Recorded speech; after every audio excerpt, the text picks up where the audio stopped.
Relation, present. Aaron Robertson, here. Tom Brondolo, Here. Tom Cash, I'm here. Palmer, here. Christine. Is she on Zoom, right? Yes, she is. Phil Hackney. Jessica Lovelace. Sarah Boyer. We had a vote. Okay, so, quorum is 4, we have 5 members present, so we have a quorum, we can proceed. This is the first meeting of the year, so it's an organizational meeting. Anybody wants my job, raise their hand. Please. How about we? We can use. To remain. I second. Favor? Aye. Aye, thank you. Okay, we had 2 vice chairs last year, which seemed to work out fine, so I'm okay with that. Is, that's okay with the board? Would prefer not. How about, Tom, would you be willing to be the sole vice chair? We don't want to join me. Sure. Thank you. I nominate Tom Brondolo as the vice chair. A second. All in favor? Aye. Aye, so we have a new vice chair, solo Tom Brandolo. Thank you. Okay, correspondence. We received a letter. We had asked for verification of the septic system. We just received that letter, so I guess just going in the file. Nothing for us to do about it. It was a 1-bedroom cottage, auxiliary apartment, that accessory dwelling unit, so that's just for the file, okay. Conflict check, anybody? This means solo. Solar, okay. Noted, okay. New business, it's. Yeah, I'm gonna leave the minutes to the end. I don't know if everybody got a chance to read them because there was a little confusion on how they were. So we'll do the minutes at the end. Thank you for reminding me. Okay. New business, we have a request for a waiver. And there was a letter, and the best that I can tell, it's basically logging. Is there anybody here? Thought it might be you. Yeah. Can you please come up and explain what we're trying to accomplish here? Sure. Basically, I'm Rob Struppel from STS Contracting. We do forestry and invasive vegetation management. And at Ms. Snyder's property, she has a part of her property that touches the Ridgeline Act, I believe it's called. And from the past couple of years, sure you've all seen it, the moss, the spongy moss took out a lot of the white oaks, the chestnuts, some of the maples, a lot of red oaks over like 100 years old. So we're looking to take down all of the dead trees on our property. Primarily, it's the chestnut oak and the white oaks. And it's only a little bit is in that ridge line, and the rest is just kind of on the cap of the of our property. And we're just looking to get rid of it, to get rid of the dead trees up there, get rid of the infected wood, and then forestry mulch all the invasives underneath, and then spread out native grass, start rebuilding the forest because it got destroyed. This isn't a clear cut, is it? No. It's So that's it's only dead trees. How left there. many trees? Like approximately. I would estimate like 150 to 200, something like that, but over 60 acres, it's not that much. So you're gonna leave the brush, but take the wood. Yeah, we're gonna remove the wood off, we're gonna leave the tops, we're gonna pull the tops off to the side, we're gonna forestry mulch all the invasives, which is barberries, bittersweet, you got Russian olive, autumn olive, all that. They have a lot of underlying birch, they have a lot of ironwood growing up there as well. We're gonna forestry mulch all that down to the ground and leave all that mulching on the ground, and then apply seed after that. And then you bring the tops back in, and as your seed starts to grow, the new vegetation for the new forest, the tops help the browsing of the animals to stop, so you can build the next. Are the dead trees affected by the bat prohibition timeframe? I don't believe so, because they're dead with no. No, but it could have cavities that they're nesting in. I guess they could, yeah, they could, yeah, and that's in April, I believe. April 1st or April 1st. March 31st, I think. is the Yeah, last yeah, I day. believe, yeah, we're looking if we can do this to literally, I have a machine sitting there, ready to roll. So this is a logging operation. No, it's just for the dead trees that are a hazard. That's it, she wants to be able to use her property and start to cut back on that invasive underbrush. And. So you've had success with that, this method of Yes. putting the tops back and then you can't mow it anymore. Well- Invasives don't come back. Well, the invasives, some will come back, but after you put a good application of a native seed, which is like switchblade grass, I have a whole list of the blend that we're gonna do. Once you put the tops back, that in theory and in reality helps suppress the invasives, and then they can root and those will eventually take over the invasives. That is the whole theory of it. It's worked over in Spencertown, we've done it, we've done it in Steventown, I've done it over here in Taconic, we just did another parcel over Taconic, so we'll see in 4 or 5 years, but that's a common practice with logging anyways, that's why you leave the tops to help with the browsing. It's kind of like us, we like to eat sprouts on our salads. But once things get woody, we don't want to eat it, you know, same thing with the deer and the rabbits and everything. So if you make it harder for them to browse on it, you get better germination rate of what you want. You know, and then if it does fail, then you have to go back through and mulch it again, you know. But it's better than what the Land and Water Conservation does, and they go and they spot treat with chemicals. I mean, but then you spot treat 60 acres. I mean, how many gallons are you gonna use? What kind of spot treatment is that? You know, so we turned down a lot of jobs from them. Dylan Spowski calls me quite a bit, and I don't want to do it because I'm dependent. Well, do you have a map of where this property is or? and where? I didn't bring a map, I just assumed with the tax map and whatnot, but I do know it's right on your all solar map. Oh, We don't want to go there yet. Yeah, not yet, please. It is on there? Sorry, You said it is on there? it's the back side of the other side, it's just like the corner of the Down the picture road. of it. Yeah, she's down the Like- road from that, on the back side of that. I don't remember what I'm trying to do. so and all those Find a other map. trees, are they on the ridge line? No, there's only, I'd say 25 of them in that ridgeline area. Approximately, and those ones are like toast. I know Ed's got tons of pictures of it as well.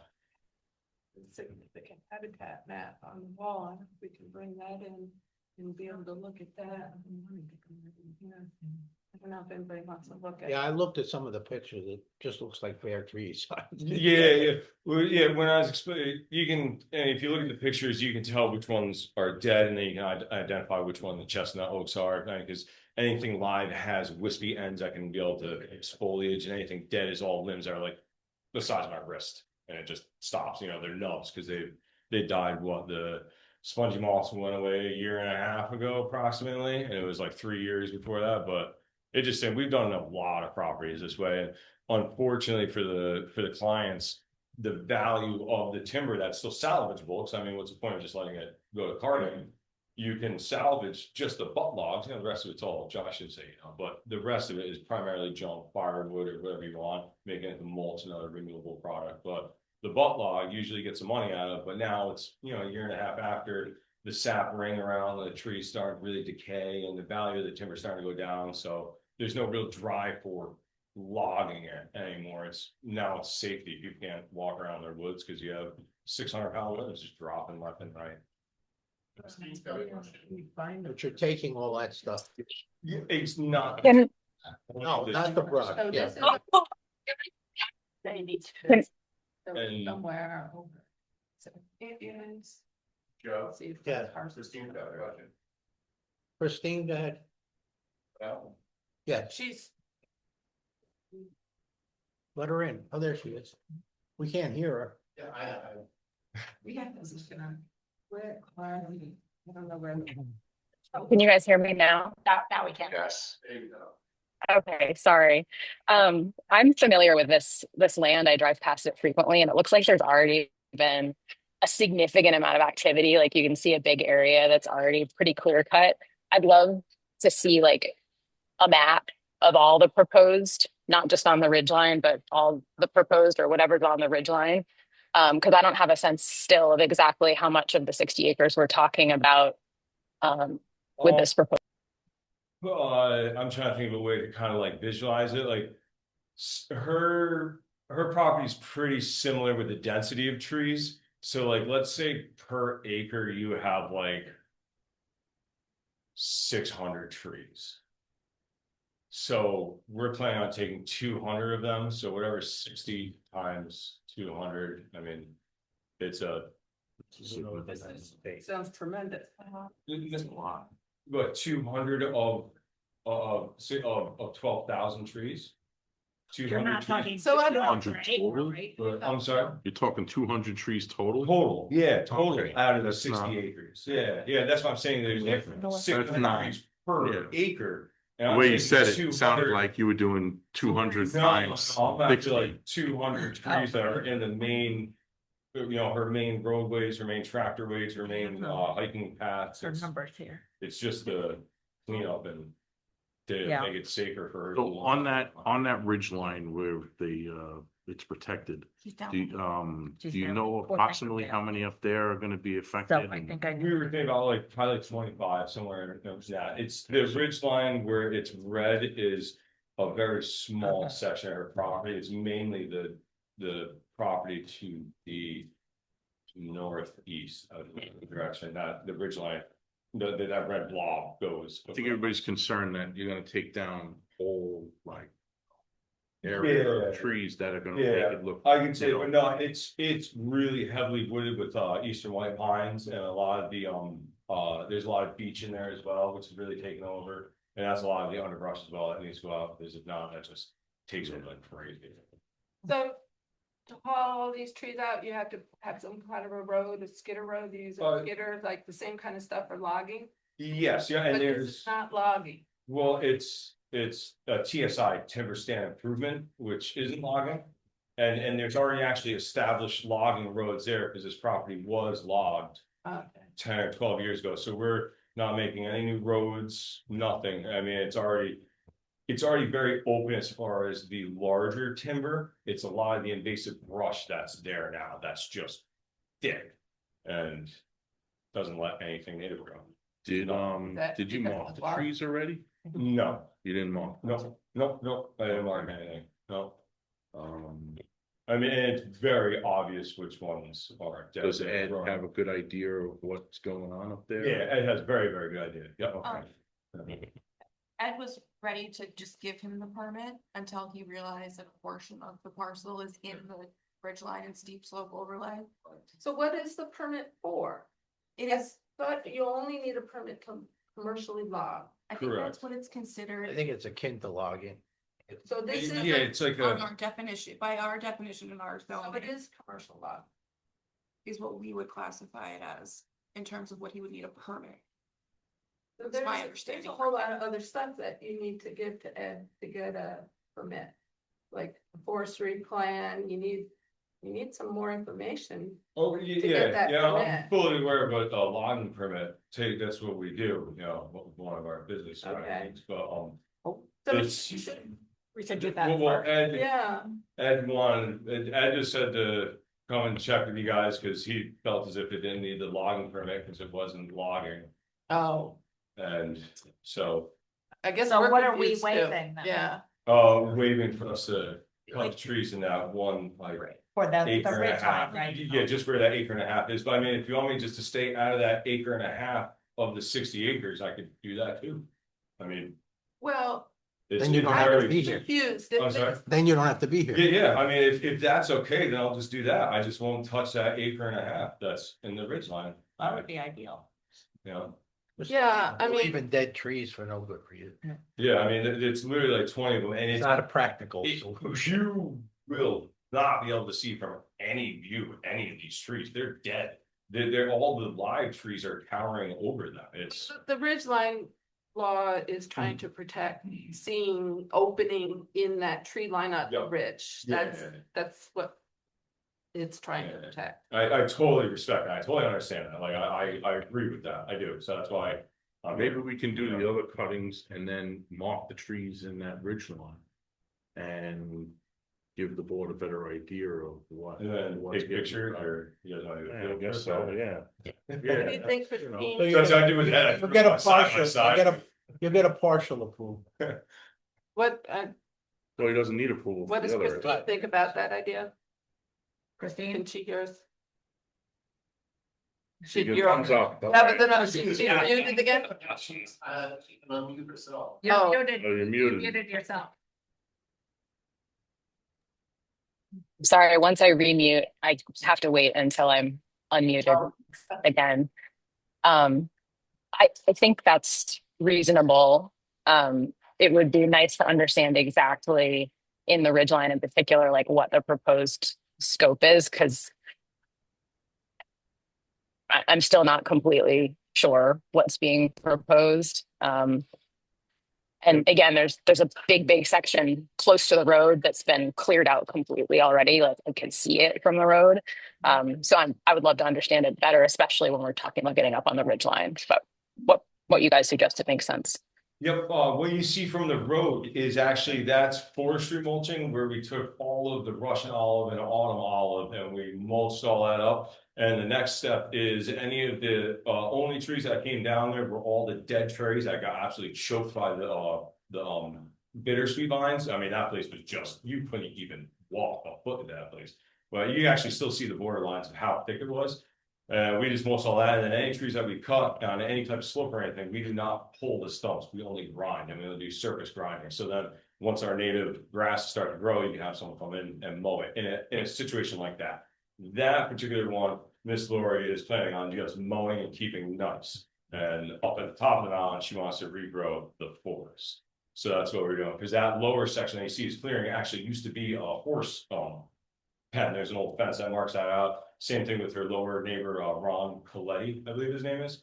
He used to be an old horse paddock there too, so you can see, and then the neighbors too, you see where all the fields used to be. So that's what we did there, you know, we just did that. And then Mr. Ron took advantage of those 2 trees. We'll remove those for him. Okay, what's the board's pleasure here? Him to come back with some sort of thumbnail sketch for Or maybe or mark the trees? What do you want him to do? not much snow, we do walk up there. Yeah, It's- well, I It ain't happening for a while. I just did the whole solar field.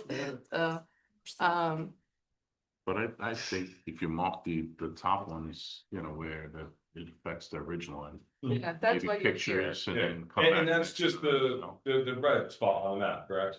That's all we're concerned about, is that red spot. Yeah, it's, if you can determine where that is on Yeah, the okay, thing. with GPS, totally, can, absolutely, yeah, we mark things out all the time, you can, there's all sorts of people trying to get us in trouble. all the Okay, time. if you could take an 8.5 by 11 piece of paper and indicate. Yeah, On absolutely, where that absolutely, yeah, I'll even print out, you know, your map with the red on it. Whatever Yeah. works for you. Yeah. That Just would be gotta make great. sure you're not clearing the whole thing, you know? Yeah, no, it's literally trees Without- every like 200, 300 feet. They already logged it 10 years ago, so they already went after the nice big fat chestnut oaks and white oaks, because those are the same grade. But I mean, don't be discouraged about the logging. I don't like using the word logging. It's timber harvesting. If you do it properly, you're really being a steward of the forest. You're not just going in there ripping, tearing, and destroying shit, you know, like. There's a reason why I do this, why I did a business on this, you know, we're not just clear cuts. okay. You know, and So- there's so we a need lot to of people have- buying these farms.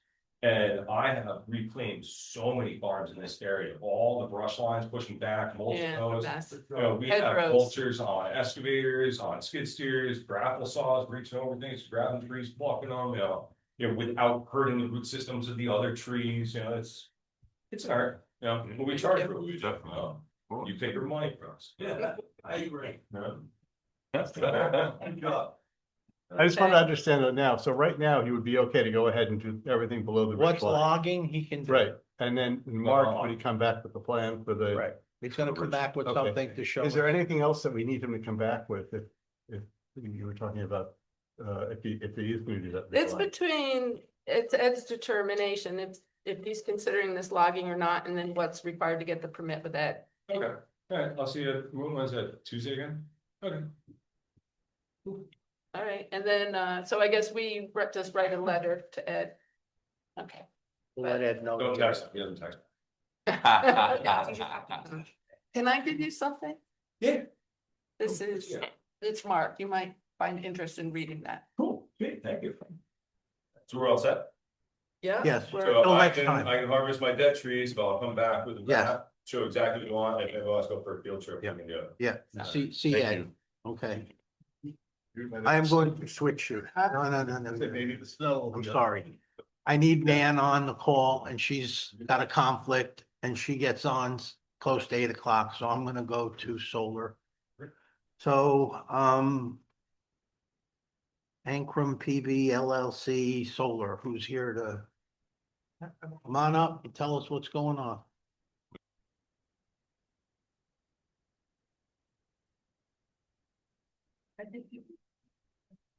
Hello, my name is Sierra Hopkins. I'm a project manager for Rick Energy. We're the applicant for the Ingram Solar Project. I believe it's been a couple months since we last met, given the holidays, but at the last meeting, I think the board was just waiting on some comments from its own consultants. I think we're still waiting on landscape architect comments.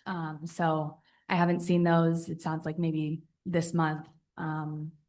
We'll have them before the next March meeting, but we have not submitted anything else.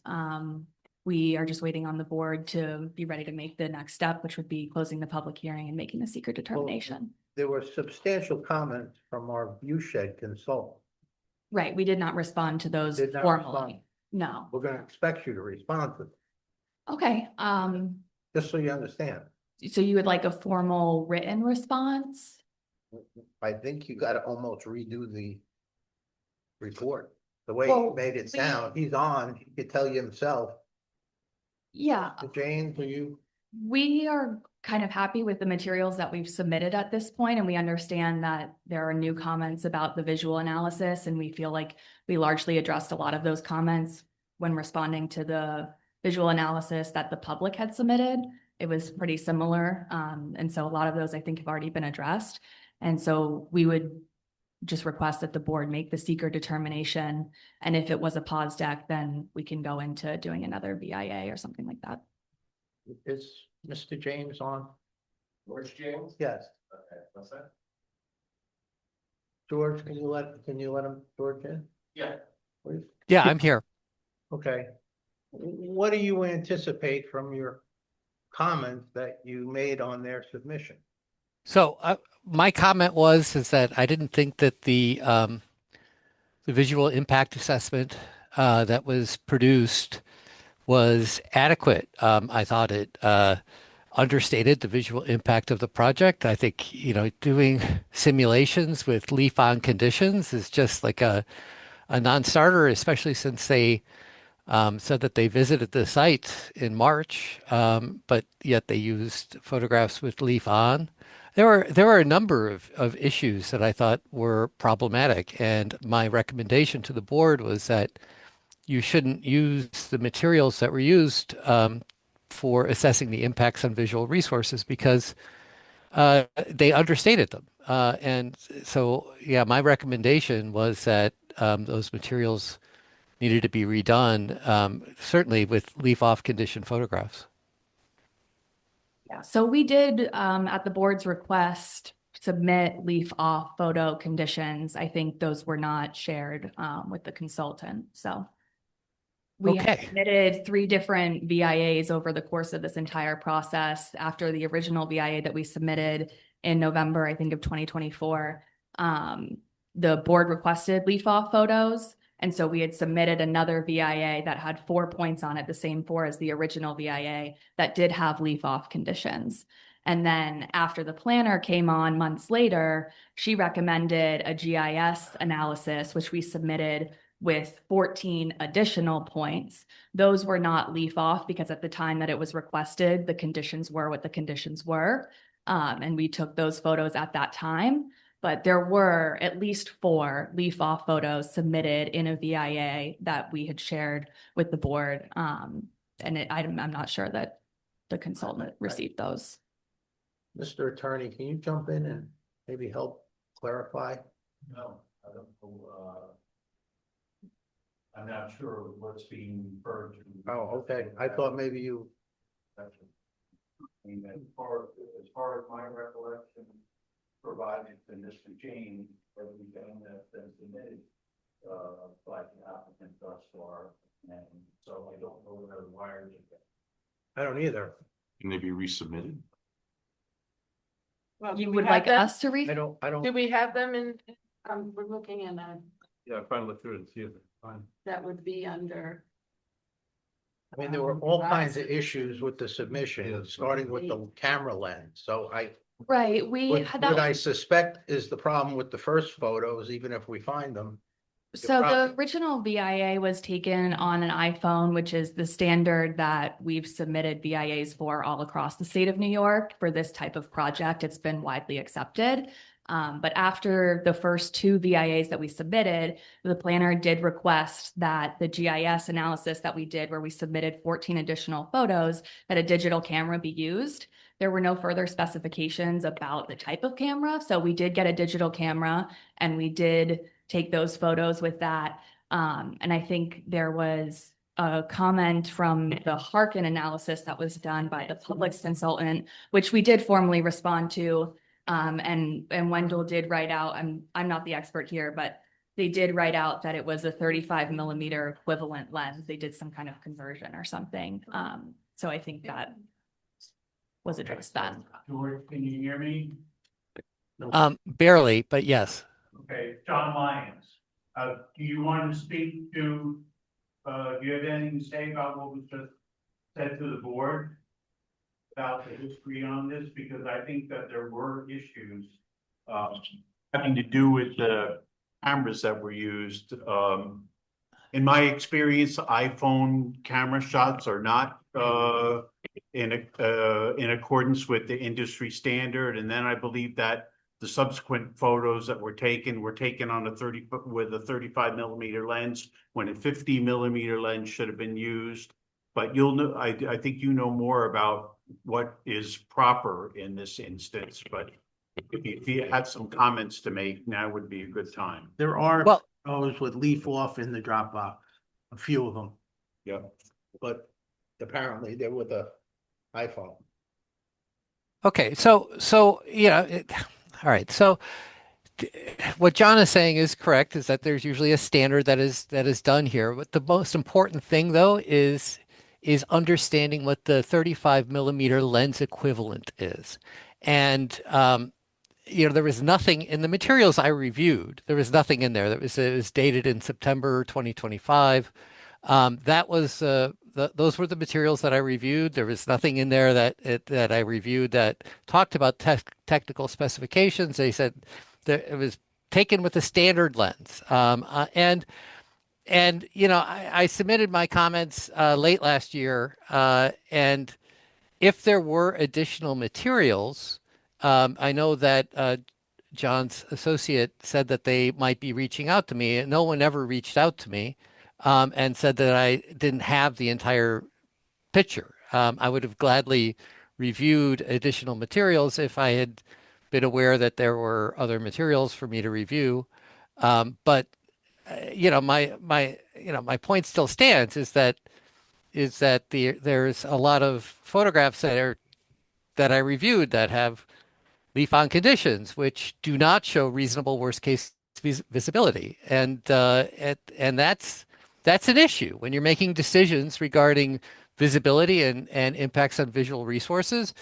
You have to evaluate them in leaf-off conditions, because leaf-on essentially will not tell the same story. And I think that's for something like this, I think you're going to want to have leaf-off conditions when you're making your decisions.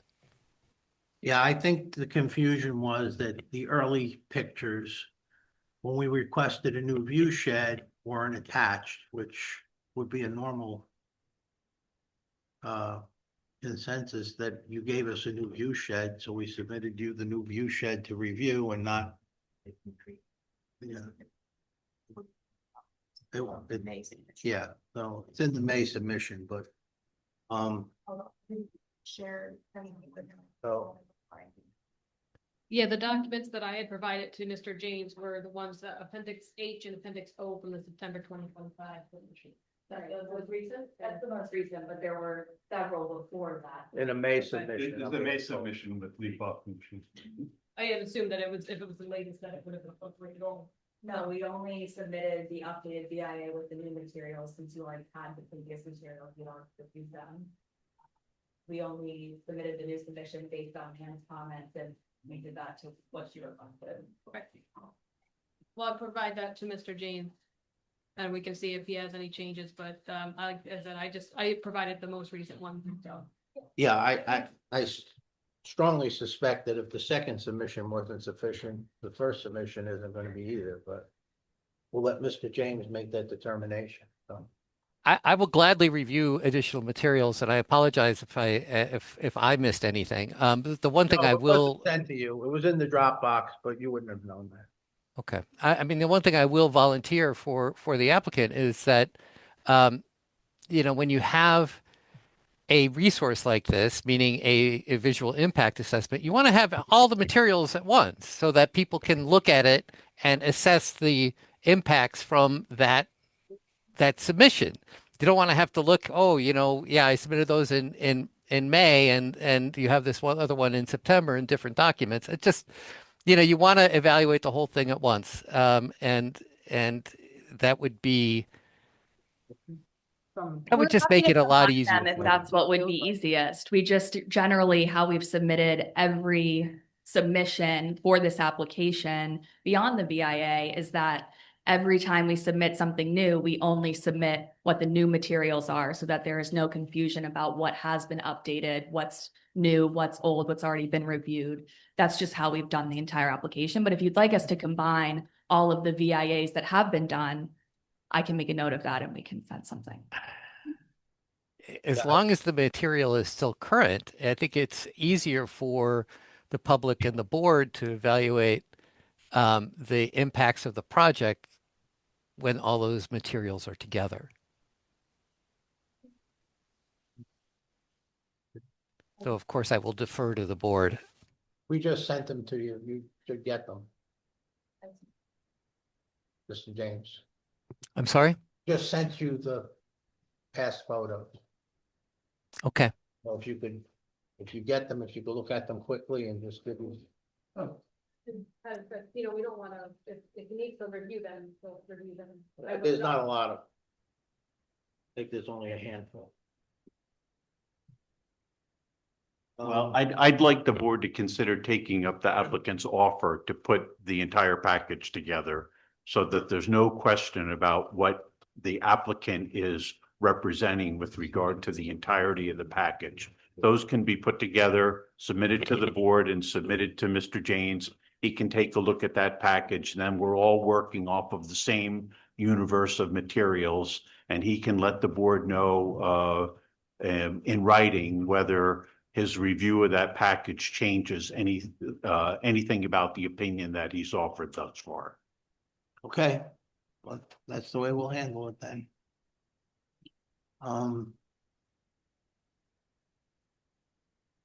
Anything from the board at this point? Was there any other response from Central Hudson?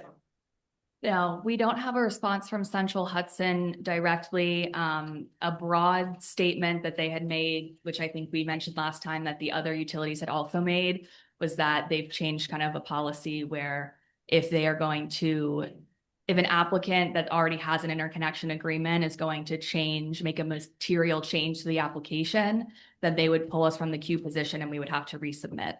So other utilities have indicated, like National Grid and NYSEG have indicated that changing from a pole equipment to pad mounted equipment would be a major modification.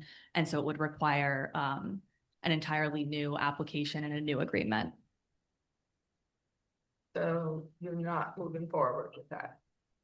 I don't think at this time we could move forward with that because we already have the interconnection agreement in place with them, signed by them and signed by us. And if we were to pull that application, we would lose our spot in the queue position. Yeah, but the key is you don't have an approval from us yet. And from zoning law requires it to be underground. The amount of wires that can be underground are underground on the Except for these. application. Except, Because they cannot be underground. They can only be on poles or on pads. They can't be fully underground. transformer is a piece of equipment. A wire is something you could bury. Right, but there's other equipment beyond just the wires that are required to go We're on not the talking poles about or the have to equipment. be We're on the talking- pads. Talking about the poles and the wires. We understand the pads and the transformers will be there. They can be easily landscaped. Poles can't be landscaped. We do have landscaping around the poles at the board's request at the moment. There's no 40-foot landscaping around the poles. Come on, let's not be ridiculous here.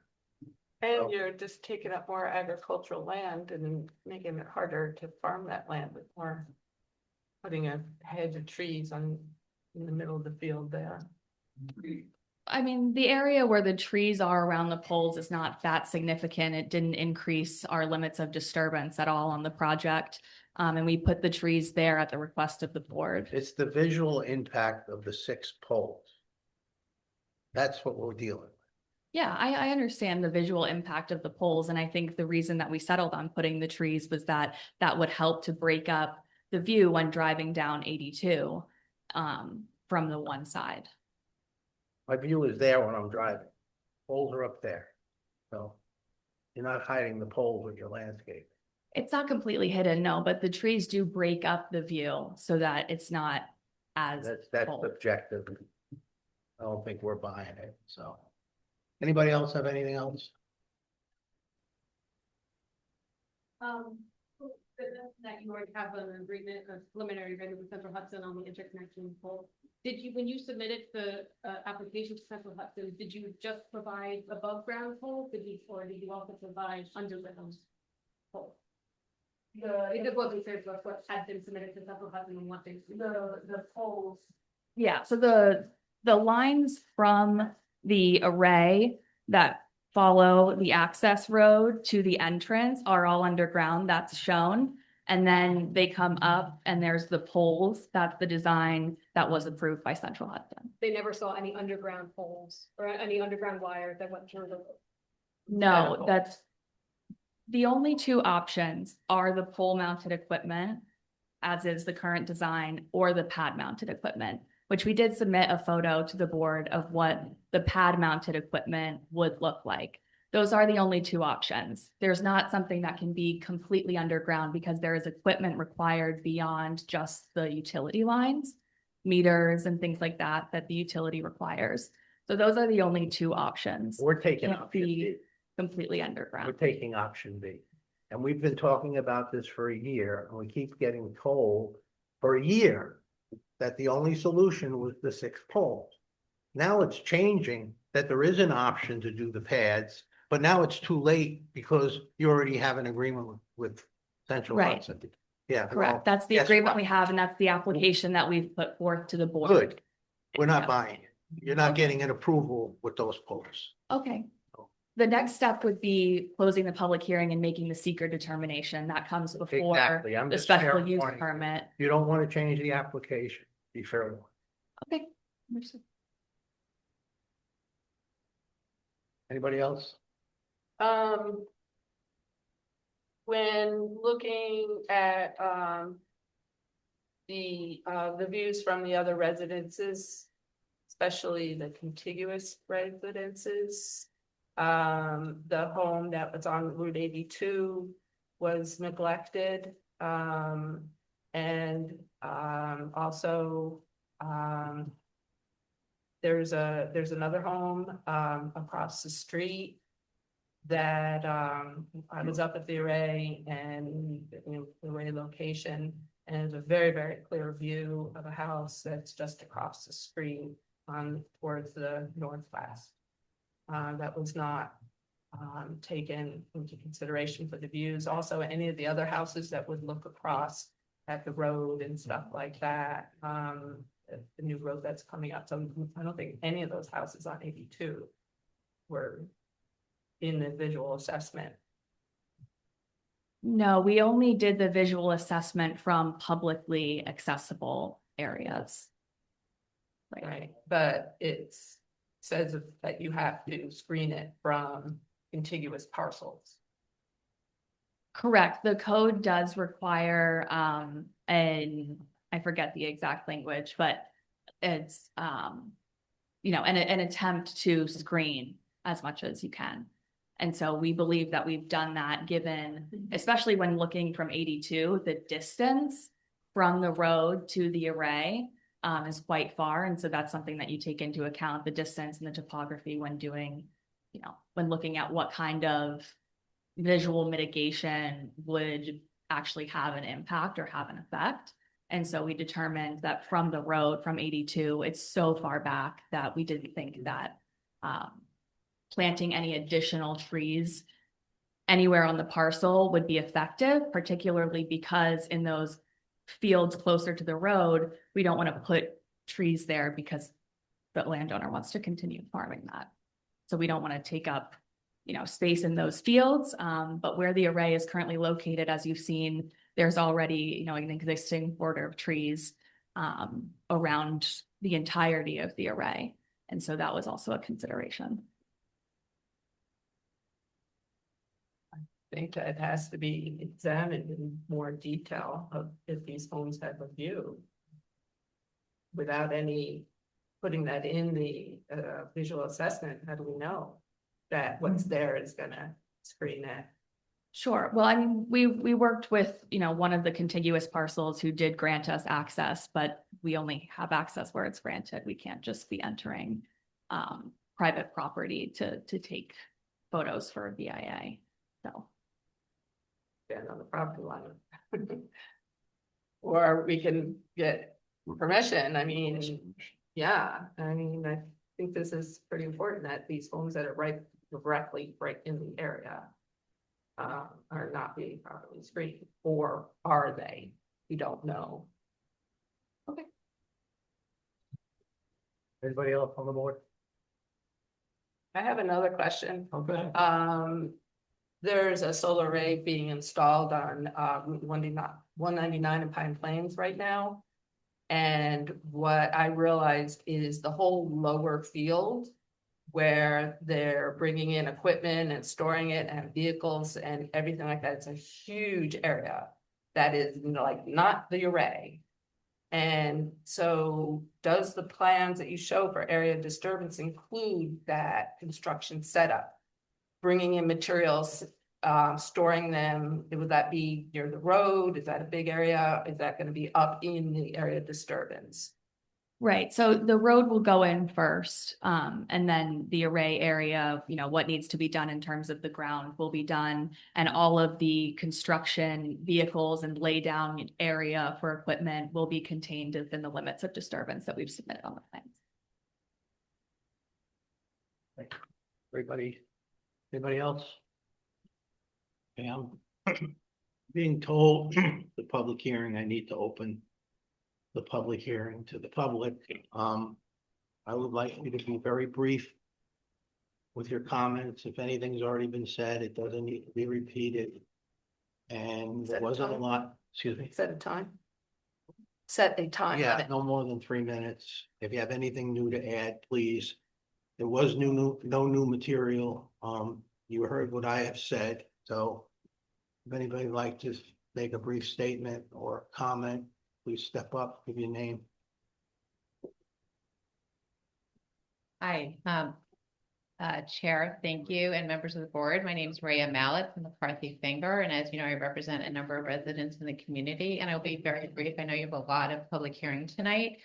I just want to suggest another alternative. I don't think the next step is a SECRA. I think the next step is just rejecting the application because they haven't met the bare minimums of the code. It is not code compliant, as many of you have indicated. And part of the issue with this, which you have already touched upon with the utility poles, is that they didn't give the right information up front in their application. I will give you the exact language for the part about which the applicant representative didn't know right now about it's section M of the town solar law, G4 about contiguous properties, and you have to maximally screen within 5 years to avoid or minimize impact viewed from existing residential dwellings located on contiguous parcels. And the problem here, and one of the reasons why I want to stand up, is because if Mr. James is going to look at the original visual impact assessment, The two houses you just referenced are not on that assessment. And if you recall that 450 Woods Court, the Geschke residents, they sent you a very lighthearted Where's Waldo submission along the way. And what it showed was in that initial visual impact assessment, they not only didn't highlight their house, in one of the pictures, they put a text bubble over the house, which actually hid that house from your view and kind of kept this board in the dark as to what are the contiguous homes. And it highlighted a house that was farther away into the woods, to the right, if you look at that picture. But the 450 Woods Courthouse, which will be 800 feet away from the solar panels, was literally hidden in the documents they supplied it. So I just want to make sure that Mr. James knows that when he's looking at those original documents. But they also said so that was in their November application. And then it wasn't until May, 6 months after, Ms. Geschke came to these hearings many times and like begged you to pay attention to it. And you guys did, and we really appreciate that. But this is really a burden on my clients, on the residents who keep coming. It's costing them a lot of money to hire their own experts. As you know, we did do a visual impact analysis, and it's that analysis that helped get us to the point where we're at, but that was costly for my clients. And what is happening here is that the applicant keeps misrepresenting, and I just want to give you a couple more examples, and they're not code compliant from the beginning. So in their initial application in November 24, they said this project site is not visible from any public vantage point. So again, the visual impact analysis that they provided that Mr. James is now going to look at from November of 2024 doesn't have any public vantage points or any assessment because they said it's not visible. And then 3 months later in February of 2025, they then said in response to comments from your consultant, Ann Stolzenberg, quote, the only public road where the project could be potentially viewed was Route 82. So now 3 months later, they said, okay, maybe there's one road that's possible. But then in September of 2025, so that's 10 months after their initial application, but they said the project is not visible from public vantage points. And then in February, they said it was visible from possibly one. They then admit visual simulations show intermittent partial views from limited public vantage points during leaf walk conditions. And that is a visual simulation analysis that Mr. James did review, but they keep changing the goalposts from the beginning. And they didn't fill out the application according to code, even though in September, they said our application is totally code compliant. And then they also said in that document, well, you know, the neighbors do not have an inherent property right to their view shed. So they sort of like distracted the board with other law, but didn't focus on your zoning code that does require the maximum screening. So we just feel that this continued, you know, they have been up here many times that I've been here complaining that this is taking too long. I feel like they brought it upon themselves. They filled out a partial application. They didn't try in the barest sense of the word to comply with the code. Part of the requirement of the submission in the solar law is that there be an accurate photo simulation. I don't believe you even got that from them. And that's part of the application. That's part of what they should have done in the first place. So we are just asking, and I promise I will just wrap up. We are just asking that this doesn't even go to SECRA, that you reject it as an incomplete application. If they want to start over, they can start over. But it's very clear that it is not code compliant. I will leave it to your counsel to point it out to you. I would ask you to look again at our September 25th submission where we lay out the various sections of the code that they have not fulfilled. Thank you. Thank you. Anybody else? Okay. All right, we're going to adjourn this to the next meeting if information is submitted. Yeah, go ahead, come up.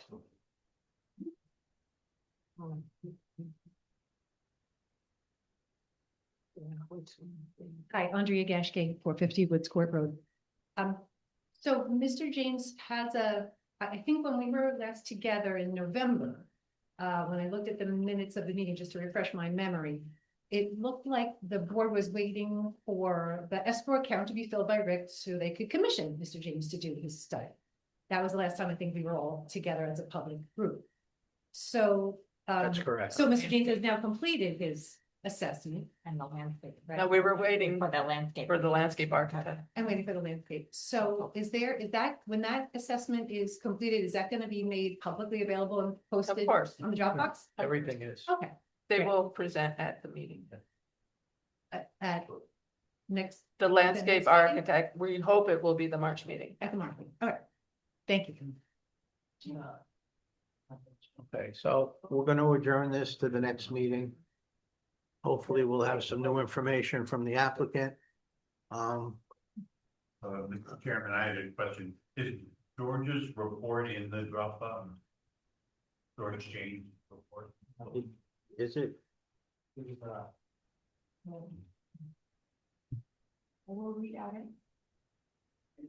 Well, it will be if it's not. Excuse me? End of December, I believe, Beginning of January, the 31st January. something like that. December 31st, yeah. Yeah, I don't know how it didn't get into the Dropbox, but it is now, almost. Sorry about that, but Do we need a motion to continue the public hearing? we need a motion to adjourn the public hearing to the next meeting. Make a motion to adjourn the public hearing? Second. All in favor? Aye. Oh, thank you. Is it- March Yes. meeting. Okay, Thank you. you're welcome. Thank you.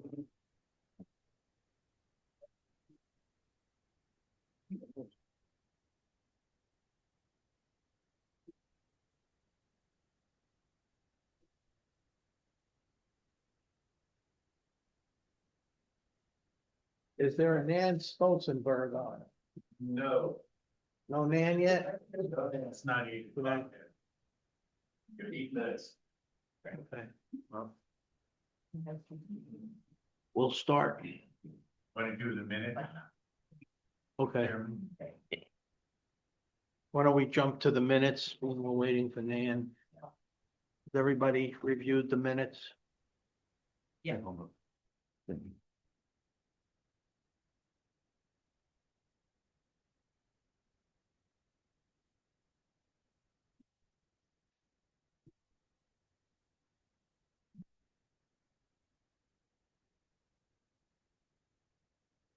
Or any comments, changes? The only comment I have is on the discussion about the Boston Corners Hamlet. I thought we had a request to our cityscape consultant to look at Boston Corners Hamlet in terms of coverage. And I just feel like that should be mentioned in here because we didn't get a report from them, so I want to be clear that we did ask for something from them. Have you read the cityscape? I looked at it briefly. I Okay, did not all right. see anything in there, but Okay. I just felt. He addresses his job pretty clearly in there. You may want to look at it at some point. Okay. What his responsibilities are. Yeah. I did. I'm taking that off the plan. That's Oh, so we be prepared to discuss it tonight, but I'll leave it in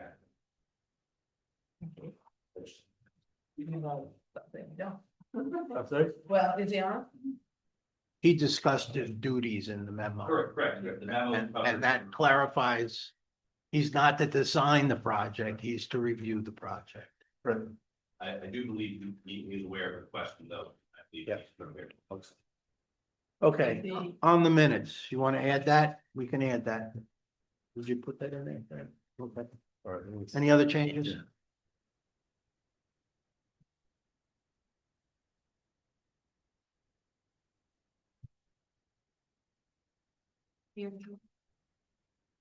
No, okay. Can I get a motion? Motion to approve the meeting from December 2025. December 24th. 2025. Yeah, okay. Second, all in favor? All right. Aye, okay, minutes are approved, we're all up to date, so. Mr. Cell Tower. Good name. Yeah. Good evening, record. My name is David Kenny, attorney with Snyder. Here tonight with me is regional manager of Homeland Towers, Mr. Xavier.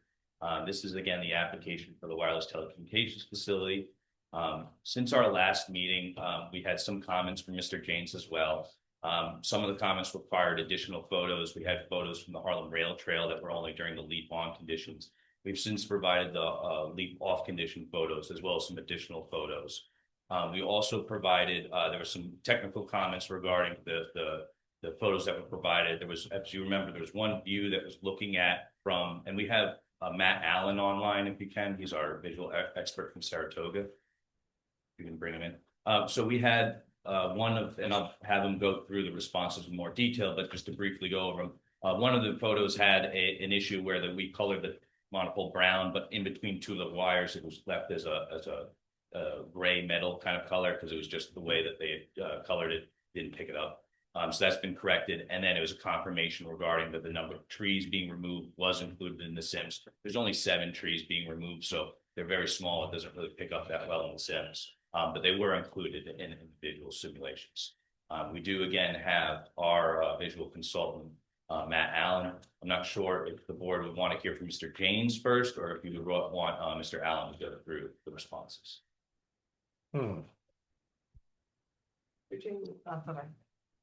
James first. Yeah. Mr. James, you're up again. Let us know when you see your name.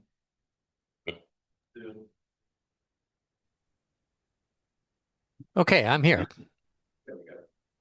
So yes, the applicant made a new submission. It addressed all of our comments. They did the new photographs, new simulations. They addressed the issues, the technical issues, all of the technical issues that we addressed. They also added simulations of a different tower design, which was a suggestion that was made. And so, you know, we felt that that they were responsive to all of our comments. And, you know, importantly, you know, I think that these simulations fairly and accurately disclose what the action is, what the visual impacts are from the viewpoints that are studied. And I think that the board and the public can rely upon them for assessing the visual impacts of the project. Okay. So as was discussed, one of the alternative designs proposed at the lattice tower, we do have photo simulations showing that alternative design from the viewpoints that we showed the monopole. If the board would like, we can go through those viewpoints to present to the board and to the public. Yes, lattice tower. would you do that, Sure. please? If we could bring in Matt Allen to the room and if we could make him a presenter so he could screen share. I assume Cityscape is up. Could be one of a number of people.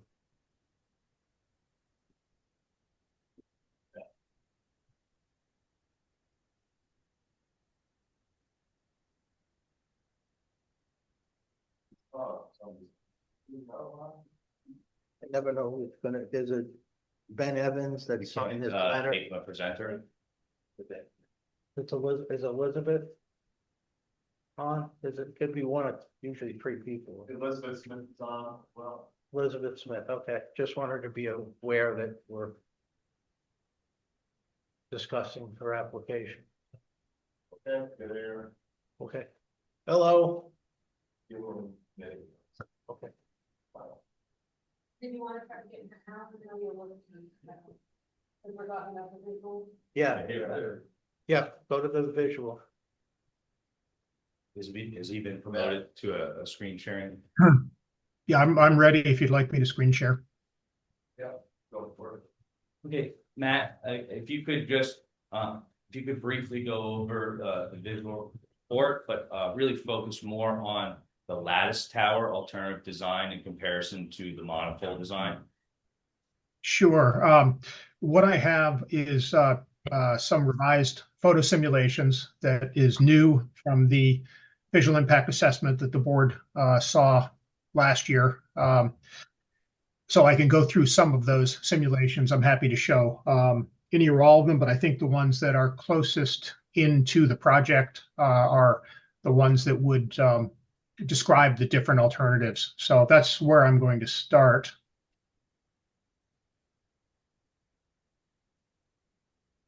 And let me know. Okay, you can see the photograph. Yeah. Okay. So here we're looking at the existing condition photograph from White House Crossing at Route 22. So this is just approximately a half a mile north of the project site. You can see the existing silo on the site right here. Just moving into the photo simulations. This is the 100-foot tall monopole tower, painted brown with a single carrier on it. We were also asked to look at the same with additional carriers. So although not currently proposed, the tower certainly could accept up to 3 more carriers. So we simulated that also in the brown color. Moving on, we also looked at a lattice frame structure. And in this simulation, we're showing 1 carrier with a lattice frame structure also painted in a brown color. One thing I should note about the brown color is that works very well in this particular landscape, largely because from most angles, the tower is viewed against a background of hills. That's not always the case with telecom facilities. Quite often they're viewed against sky. So when they're viewed against a background of landscape, a darker color tends to work well because it blends with the background landscape.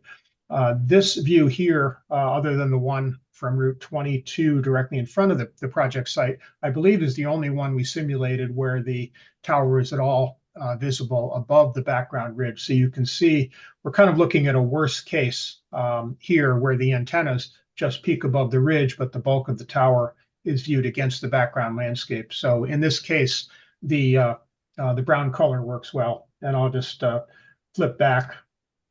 Then you can see the brown monopole and then the brown lattice frame tower. We also look at the lattice frame tower with up to 4 antennas on it. So you can see the bulk of the antennas begin to take up more of the view, beginning to offset any benefit that the lattice frame has, simply because of the mass of the antennas. But as I mentioned, the application itself right now, before the board, is for a single antenna. And moving up to Route 22, directly in front of the project site, I'll go through that same sequence. The 100-foot tall brown monopole tower with a single carrier, transitioning into up to 4 carriers. And then moving on to the lattice frame. And you can see a little bit more detail of the lattice frame here because we're closer to it. And up to 4 carriers on the lattice frame. And I'll show one from more of a distance. This is from the rail trail, approximately 1.25 miles to the north of the site. So at this location, the tower is very difficult to detect. You can see in the center of the photograph in this area, you can see the silo on the existing site. And then it's very difficult to detect here, but the brown monopole tower is here. The top of it extends to just about this location. And as I mentioned, the background hills form a nice backdrop, so you don't see any great contrast between the tower and the sky, because obviously it does not rise above the background hills from this vantage point. And then moving on, 4 carriers. And the lattice frame with 1 carrier. And the lattice frame with 4 carriers. I don't know how this is transmitting to the room. I do encourage anybody who's interested to look at these images in their full resolution on your own computer screen. I believe they're available through the town's website. If not, I'm sure they can be made available. But looking at them either in paper form or I'm guessing through a screen share in the room tonight is not its highest resolution available. Highest resolution available would be the PDF that was provided to the board. And with this, and Matt, I'm just speaking again. So with this particular submission, as Matt pointed out, we did have a really hard time with the photos locating where to like direct the viewer because Stealth Design works really well. So in this most recent submission for the newer photos, for the existing conditions, we showed a yellow outline of the tower on an existing condition photo. That's obviously not representative of what we're proposing, but it at least directs the viewer to where the tower would be in the views. So the most recent submission, we're acknowledging that it's very hard to review, especially from distance, the tower against the backdrop, which again, I would submit is a benefit of the design. But we did show a yellow outline of a tower in the photo logs to try to like help guide the viewer's eye. You have to have a close-up of the lattice tower. So the close-up we have is, I believe, the one that we have along Route 22. You can't get any closer. So again, the point of these are to be representative of what the viewer is looking. So if we did the plans and the lattice tower was chosen, we would do a full cross section so you could get the details on it. A close-up view would be on the property, and that's not representative of. It's not about the photo. It's about seeing the design of the tower. Absolutely. If this is something that seems to be what the board would prefer, we absolutely can have the plans updated to have a full design for the lattice. We would absolutely do that. How big is the lattice tower at the base? So I think that we'd have to run the structurals for that to determine exactly. But expectation 10 by 10, 8 by 8, 20 by 20.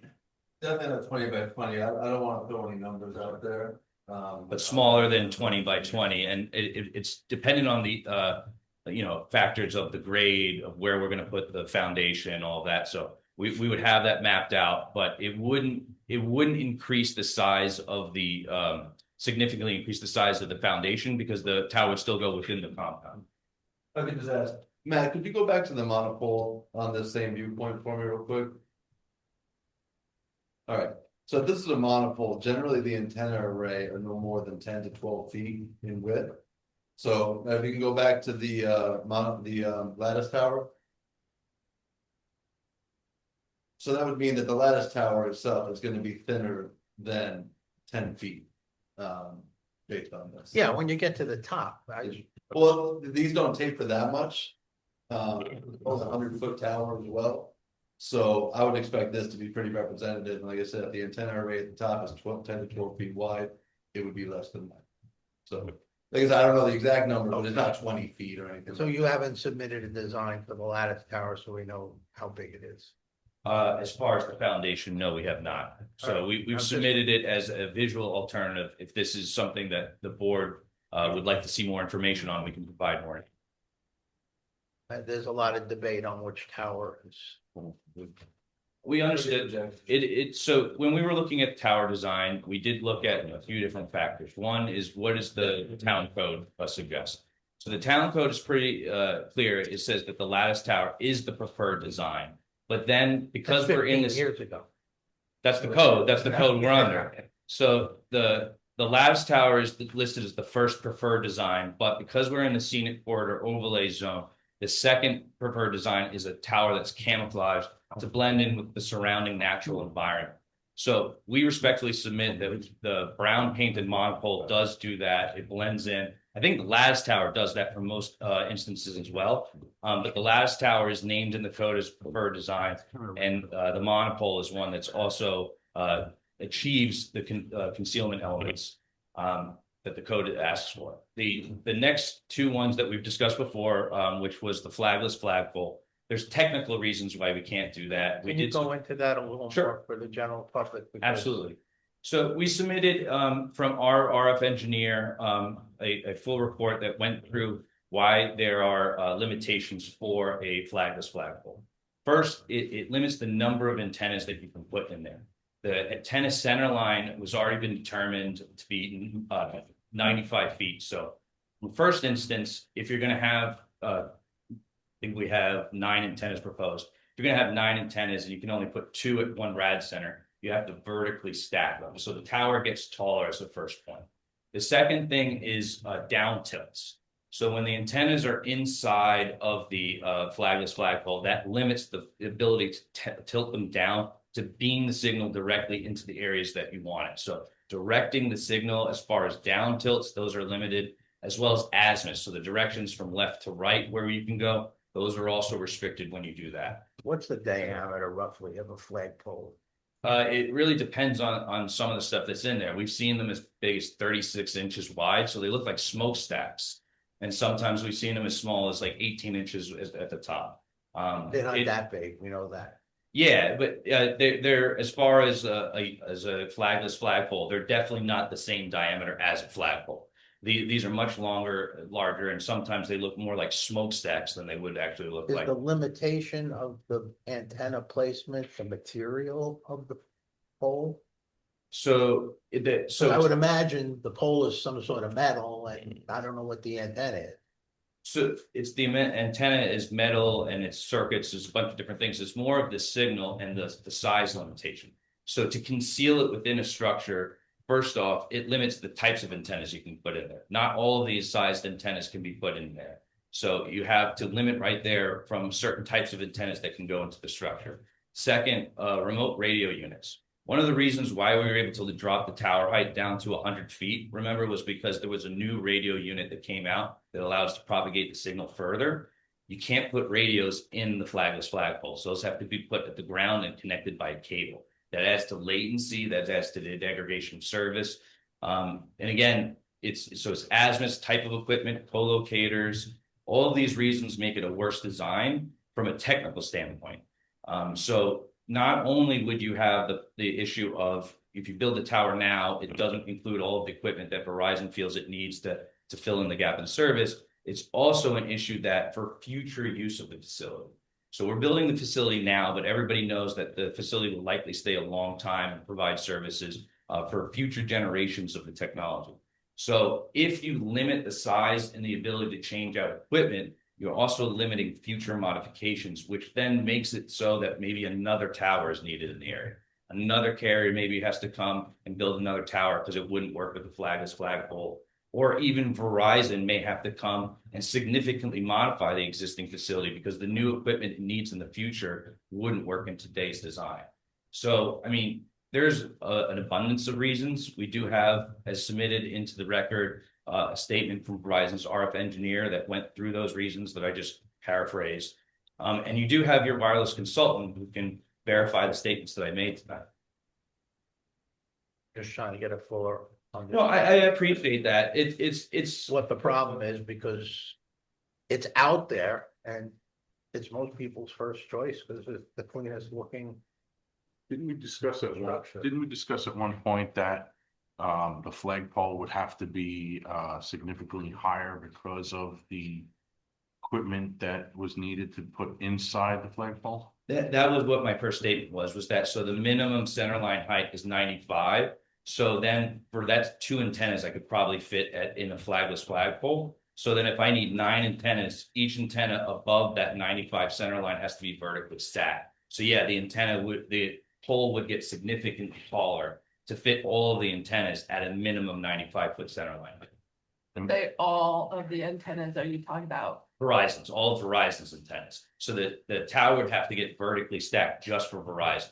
What we would do for co-location space would be below Verizon, there would be space on the pole for a co-locator. However, that co-locator again has to vertically stack their antennas down.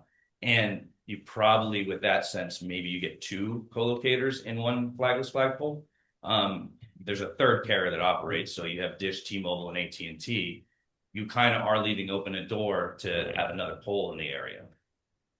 Well, the fact that Boston Corners isn't getting any service from this, I think there's probably So Boston another Corners tower in our future anyway, is there? There may be, but Boston Corners is going to get some increased service from this. So Boston Corners Hamlet, be careful. Hamlet. Okay, so let me clarify where in. So I reviewed the maps that were most previously provided and I kind of overlooked it on Google Earth. So there's a part of Boston Corners Road where it comes east and west and meets into, I believe, the Underhill, and then it comes back, the one that goes south will be Boston Corners again. So in that general area, there's an increase of mid-band coverage. So that's not the gap in coverage that this facility is trying to achieve or fill, but there will be an increase in coverage in the mid-band coverage in that area. And there are residences in that area, and that was labeled Boston. And there's a hill and there's a valley. I make it simple like that. And on the hill, you can pick up a little bit of service from existing towers in Copic. In the valley, which is the hamlet, the part down below, and that's the part that the code refers to. And I think it refers to it for a reason, because it's a difficult area to get any type of service to, because it is a little bit lower down. One of my concerns, and I was going to bring it up with the consultant, maybe you can answer it, is that if you have two sets of weak signals, one coming from your tower, one coming from the Copic tower, is service going to get worse? Because these phones are going to be hunting back and forth between, what are weak signals. No, so what will happen is one facility will become what they call like the dominant server. So essentially the one that has that stronger signal, that will be the one that the phone picks up more. So there are general overlaps of the signals in the facilities, and the one that's the dominant is the one that will pick it up. Beyond that explanation, I would ask that you ask your consultant, because you're getting into technical stuff. That's what I'm looking at. But we did submit in the most recent RF supplemental submission. There was discussing about the height of the facility. There was in there, we showed for the mid-band coverage, an area where there was no existing coverage in that area that I just discussed around Underhill and Boston Corners. Undermountain and Boston Corners, which will have increased coverage from this facility. There is showing that there is existing 700 low band coverage in that area. So that's not part of our coverage gap. That's not the goal of the facility, but the propagation of the signal will reach there at the 2100 megahertz band. I understand what you're saying. We have in our code, a statement saying that cell towers, if they come in, should be directed towards certain areas, and one of them is Boston Corners Hamlet. Correct. So, That's it's one of my concerns is that if we don't get some better service out of this, how are we going to get it in the future? We're kind of between two cell areas, and that I feel like that Hamlet area is just going to be left without anything.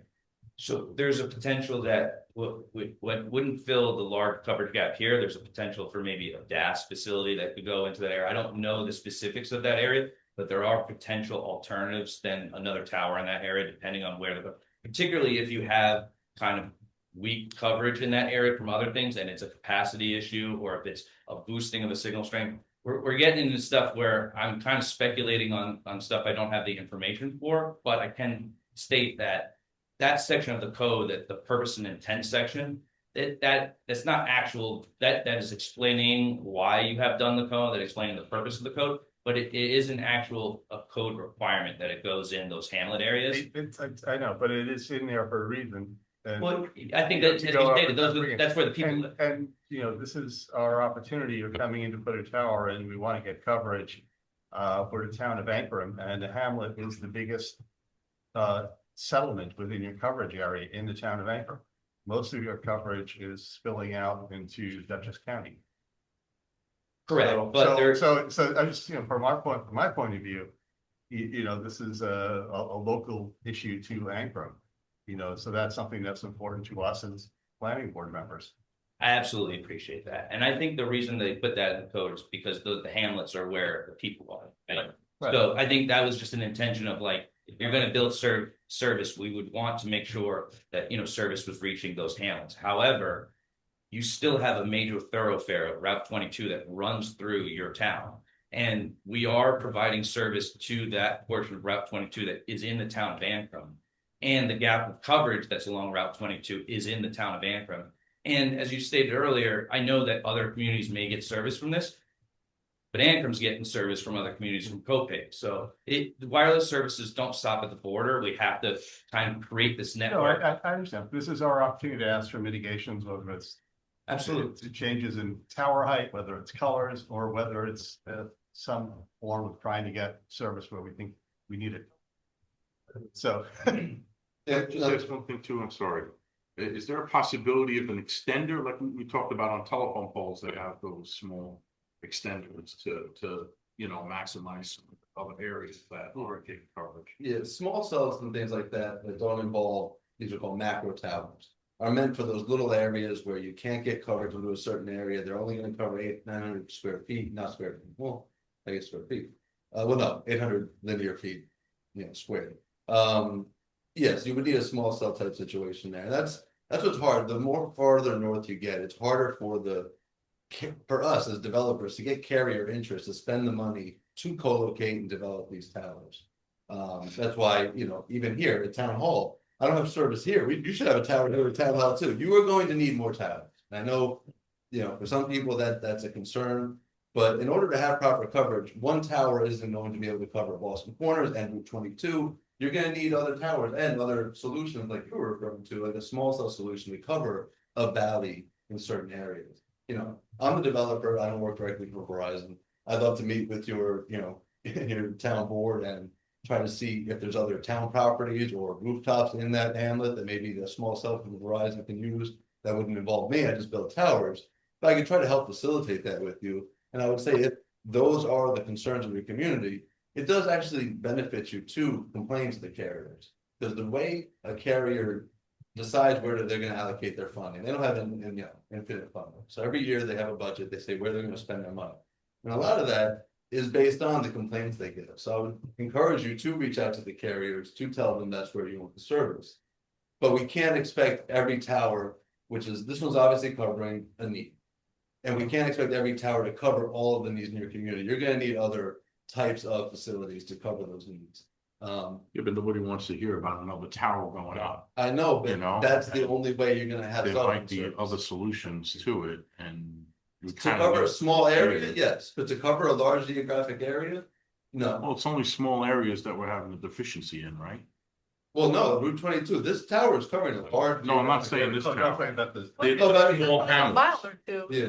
Yeah. Isn't it? It's just covering like a mile or two on 20. Isn't the radius, A mile or two is actually a significant. isn't the radius 2.5 miles for a cell tower? It depends on topography in the area. Roughly. So for this. It's overlapping circles, basically. Correct. But for this particular one, we have the mountain to the west that we're using for blocking as the backdrop. The signal is not going over that mountain. So the signal here is really going north, south, and to the east. But yes, a 2 mile gap on Route 22, which is a major thoroughfare, and we included an average daily vehicle count. That is from an FCC standpoint, from a factual standpoint, that's considered a significant gap. Okay. Yeah. Because I've been talking for a year. Yeah. This whole thing about the goal is Route 22. It's not our community. It's Route 22. And that's, you've just said it 3 times. That's where the gap is. That's where this tower is being located for, and that's what you're providing, is to fill that gap. It's not because there's been complaints from the rail trail or people that living down in that valley. But give me a minute, please. Sure, absolutely. So I think I'm not happy with, I feel like you're blowing us off on the flagpole design. You're not showing us how it's going to be reduced coverage. You're not showing us the size of the tower that we can make a determination. I think you're required to show us this if we ask you that. And we have no idea. You've just been saying no at the last meeting and then at this meeting. Respectfully, hold on one second. I have a written document. But you haven't shown us anything. He's asking the size of what the pole would be. Dan is in. Dan is in, okay. So again, Is Cityscape, oh yeah, Cityscape's on, okay. we submitted a supplemental height justification for the facility. This was submitted when we reduced the facility height from 150 to 100 feet. In there was from Verizon's RF engineer, supplemental addressing of use of flagpole in place of traditional tower. He included from the Verizon's RF engineer the technical reasons why this wouldn't work. This was submitted to this board back, I believe, in October. So but you just said tonight that it would reduce the coverage. You didn't say it wouldn't work at all. You said it would reduce coverage. Hold on, I did not state that. What I Yes, you stated. What can I You said it finish? would, well, can I finish? Like I said, we've been listening to you for a long time. And this community is really, really upset. There's a lot of people in this community that are upset. These are our neighbors. And the other thing I did not see in your visual assessment is anything taking along Route 22. That's a long stretch that if you're driving, that you're seeing this big brown tower against the blue sky. No pictures in that. You haven't shown us that. The photo. One. There's also the first photo we showed from White Bike Crossing and Route 22 intersection. Yeah, so two. But, okay, again, this board was submitted a view shed map, photo locations. You've also hired a visual expert. We submitted all of this stuff. If you wanted additional viewpoint locations, we literally just went out and took other photos from the Harlem Rail Trail. You know, we have photos from along Route 22. And also, particularly if you look at the view shed maps, the reason why we didn't take so many is because the way Route 22 bends along the way and the intervening vegetation, there isn't substantive views along Route 22 for the whole section. There are points of it where you will see, and we have that in the view shed maps. Again, you know, we've taken photos from White Crossing where it intersects with 22, and we've taken photos from right in front of the tower. Again, additional viewpoints at this point in the game, we provided what we were asked to provide, and we submitted this, and we revised it, and we submitted more photo sims. So I understand the comment, but I mean, this timing of this comment is a little bit where we've already done that. I mean, we can try to take more photos, but I think at this point, we've already submitted an application that one I was shows. hoping our visual assessment people might bring that up and discuss that. And so that's why this board's been waiting for gathering of information and to help us make these decisions. And I do appreciate that, but if I could just speak back to the flagless flagpole design. So the reasons why we stated that were technical reasons for the use of the equipment, the down tilt, the optimized coverage. This is it can't support. So also can't support if there's a need for the fire department or emergency communication services to put an equipment on it, that flagless flagpole would not accommodate within flagless flagpole any of the emergency communications equipment. So we've provided numerous reasons for why that this isn't something that the applicant is proposing. Again, under the code, it isn't that the section of the code says that is whatever design that the board would like. It is a requirement that we provide either a lattice tower design or we provide camouflaging that blends in with the surrounding natural environment. We've showed photo simulations tonight that arguably people couldn't pick out the facility from most vantage points. So from an objective standpoint, we have submitted a facility that complies with the code's requirement of a stealth design that camouflages and blends in with the surrounding natural environment. The flagless flagpole, for technical reasons, we're not proposing it. We submitted that in prior submissions, and you have a wireless consultant who can review the reasons why we put forth, why we're not submitting it. I wanted to, just for the board, knowledge, what the statement are, Mr. Kenny is correct that it does have a preferential treatment in the zoning law, and lattice is one of them. But ultimately, what the board should be looking at is what's going to be, this is section 6. If a new structure is required, its design must be the least visually obtrusive of all reasonable options. Now, Mr. Kenny has provided that the flagless flagpole and the silo, in his opinion, are not reasonable, but at the same time, the board did request to see simulations of that. They were not provided. An explanation was provided by Mr. Kenny and Verizon, but it's up for the board to see if that perhaps could be at least visually obtrusive. That's really what your key phrase is going to be looking into.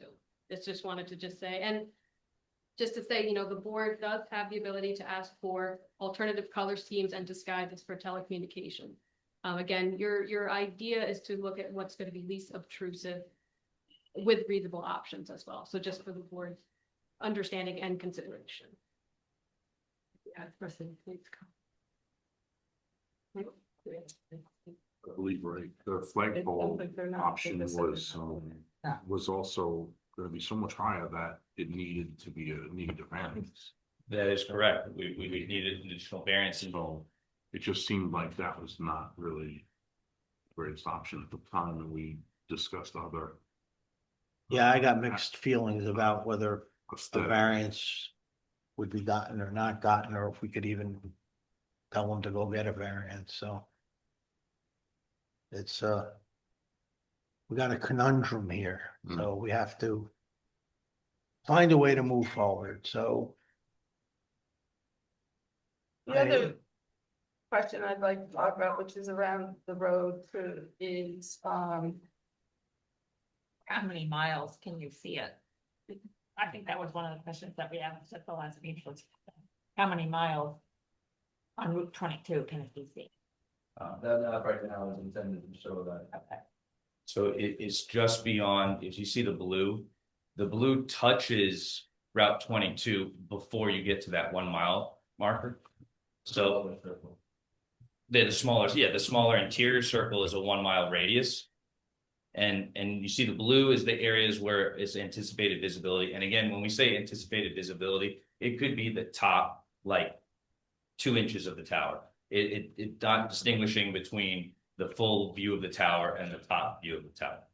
So there might be intervening vegetation that screens the majority of the view, but you would potentially be able to see some part of the tower at wherever that is.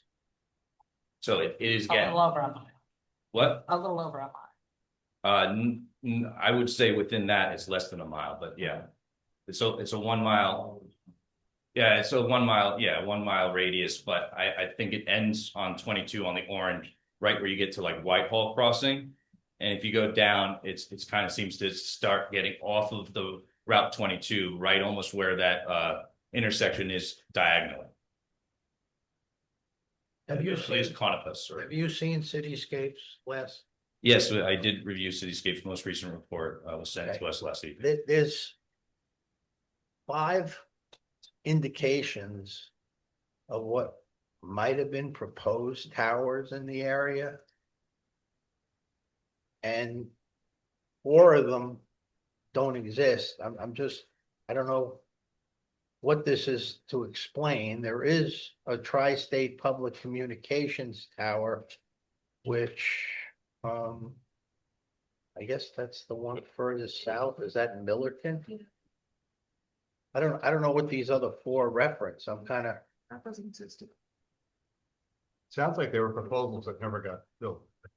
That's why I'm asking the question. Mr. Chairman, I believe you have a representative of Yeah. Cityscape on the video, and you also Yeah. have Nan Stolzenberg. Both of those folks have been listening to the dialogue that's been taking place thus far. You may want to invite them to comment if they have any comment. Yeah,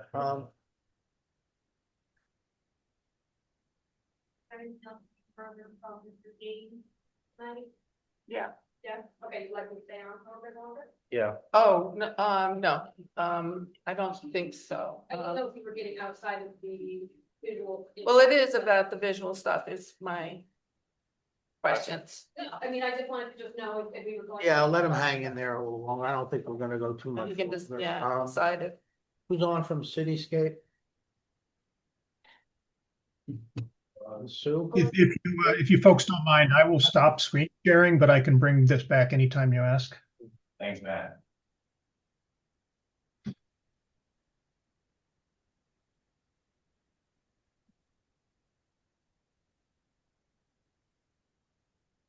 So who are we looking for? Elizabeth? Did you have her? Yeah. Yeah. Good evening. Also from Cityscape is Ben Evans, if you could invite him in, as well as Anthony Lepore. Both of them are here from Cityscape. And Ben did have a chance to review all of the new submission from Mr. Kenny, and so he can talk a little bit about some of the questions that you guys had. Yeah, I was just, on page 2 of your, page two of your initial report, there's a little chart on the bottom that talks about other sites that don't exist. Are these potential or these proposed or these? So that, I think that was the point of that paragraph, is that one of the opponents of the project brought up antennasearch.com, which is a web utility. And so those were identified on there. And you'll see in the last column, Ben put that some of them were there, a lot of times they're not there. So you can see that. And Ben, if you wanted to talk more about that. The towers marked ID 0, 1, 2, and 3, as near as I can tell, do not exist. Number 4, Tri-State Public Communications. That is an existing broadcast tower, an AM and FM tower, but it's 3 miles south of the center of, well, it's 3 miles south of the proposed site. And being 3 miles away, it will not sufficiently fill the coverage gap.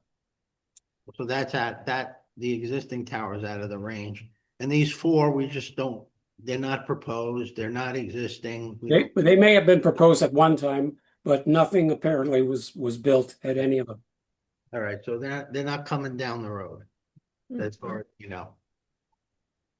Okay, that was one of my questions. Anybody else for Cityscape while they're on? So we go back to the Boston Corners Hamlet.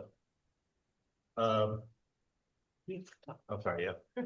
Are you able to evaluate if this tower, if it goes up, will it improve service in a hamlet, have no effect on the hamlet, or possibly worsen service because of competing signals, which is what I mentioned earlier? Are you able to comment on that?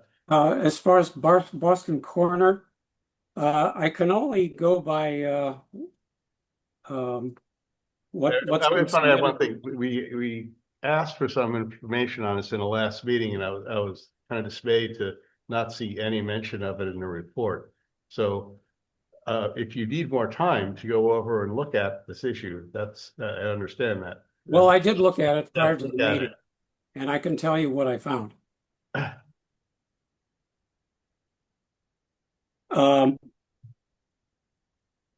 All I can do, I can only go by the new propagation maps, which were circulated around, I guess today. And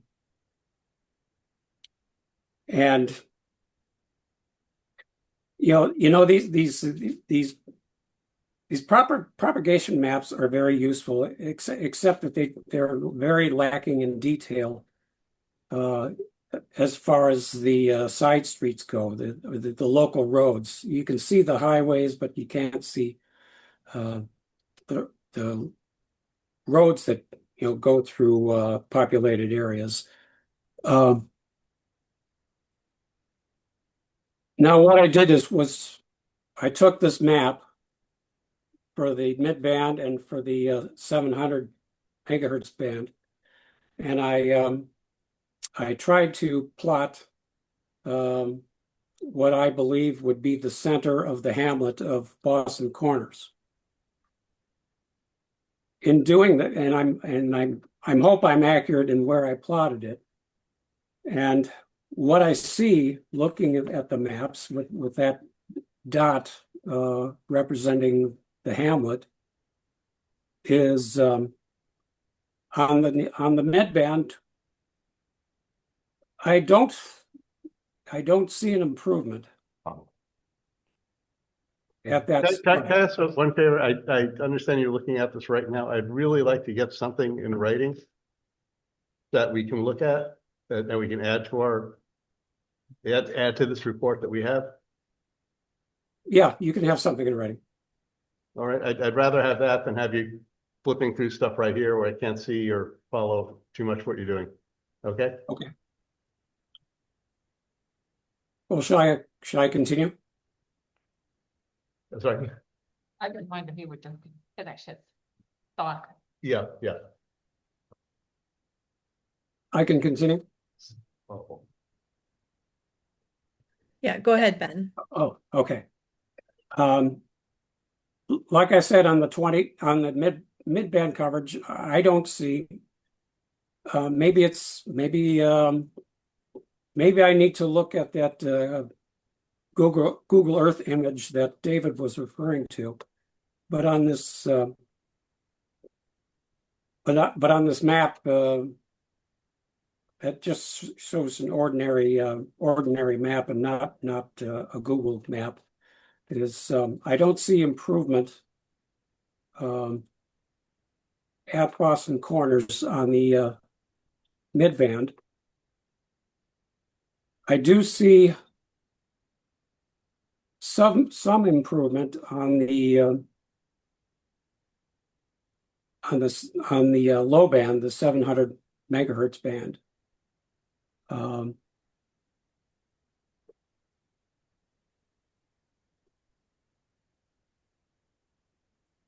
You would it would be upgraded somewhat from no signal to a good outdoor signal, and in some places signal good for in-vehicle coverage. But I don't see where there would be in-building coverage on 700 in the hamlet of Boston Corners. The other location that you were referring to was the what was that? Under Mountain. I looked at a point at the intersection of Under Mountain Road and Boston Corners Road. I did see some better improvement there. Both bands. Higher elevation area, though. I'm sorry?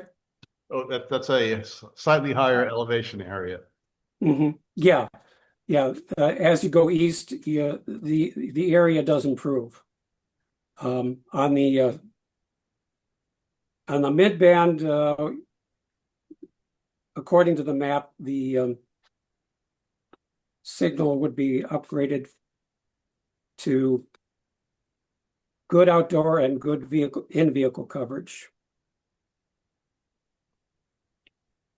And on the 700 megahertz band, we have a substantial signal increase there. You would have very good coverage indoors. In-building coverage would be much improved. When you put this together into something in writing, can you elaborate a little bit more when he's talking about the megahertz and bands? What is that actual impact in service to somebody? Does that show in it does that improve the bandwidth of what they're getting? You put that in kind of practice. Well, I can't see individual buildings or houses or even the side roads.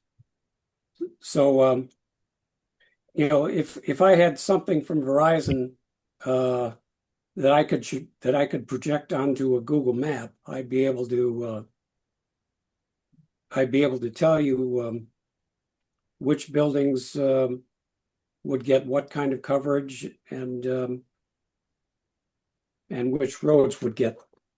Like a diagram or something showing colored areas of where the worst areas are, the best areas are, maybe means of improvement in those worst areas. Yeah, in the report, I can show that, but I would like to. David referred to something he looked at on a Google map. I would like to see that in order to do my report. Wow. I don't. The issue we have is that, while I understand the board's interest in this area, this is not the objective of the application. Mr. Evans, in your professional opinion, is there a significant gap in service along Route 22 today based on the information provided in the application? There is.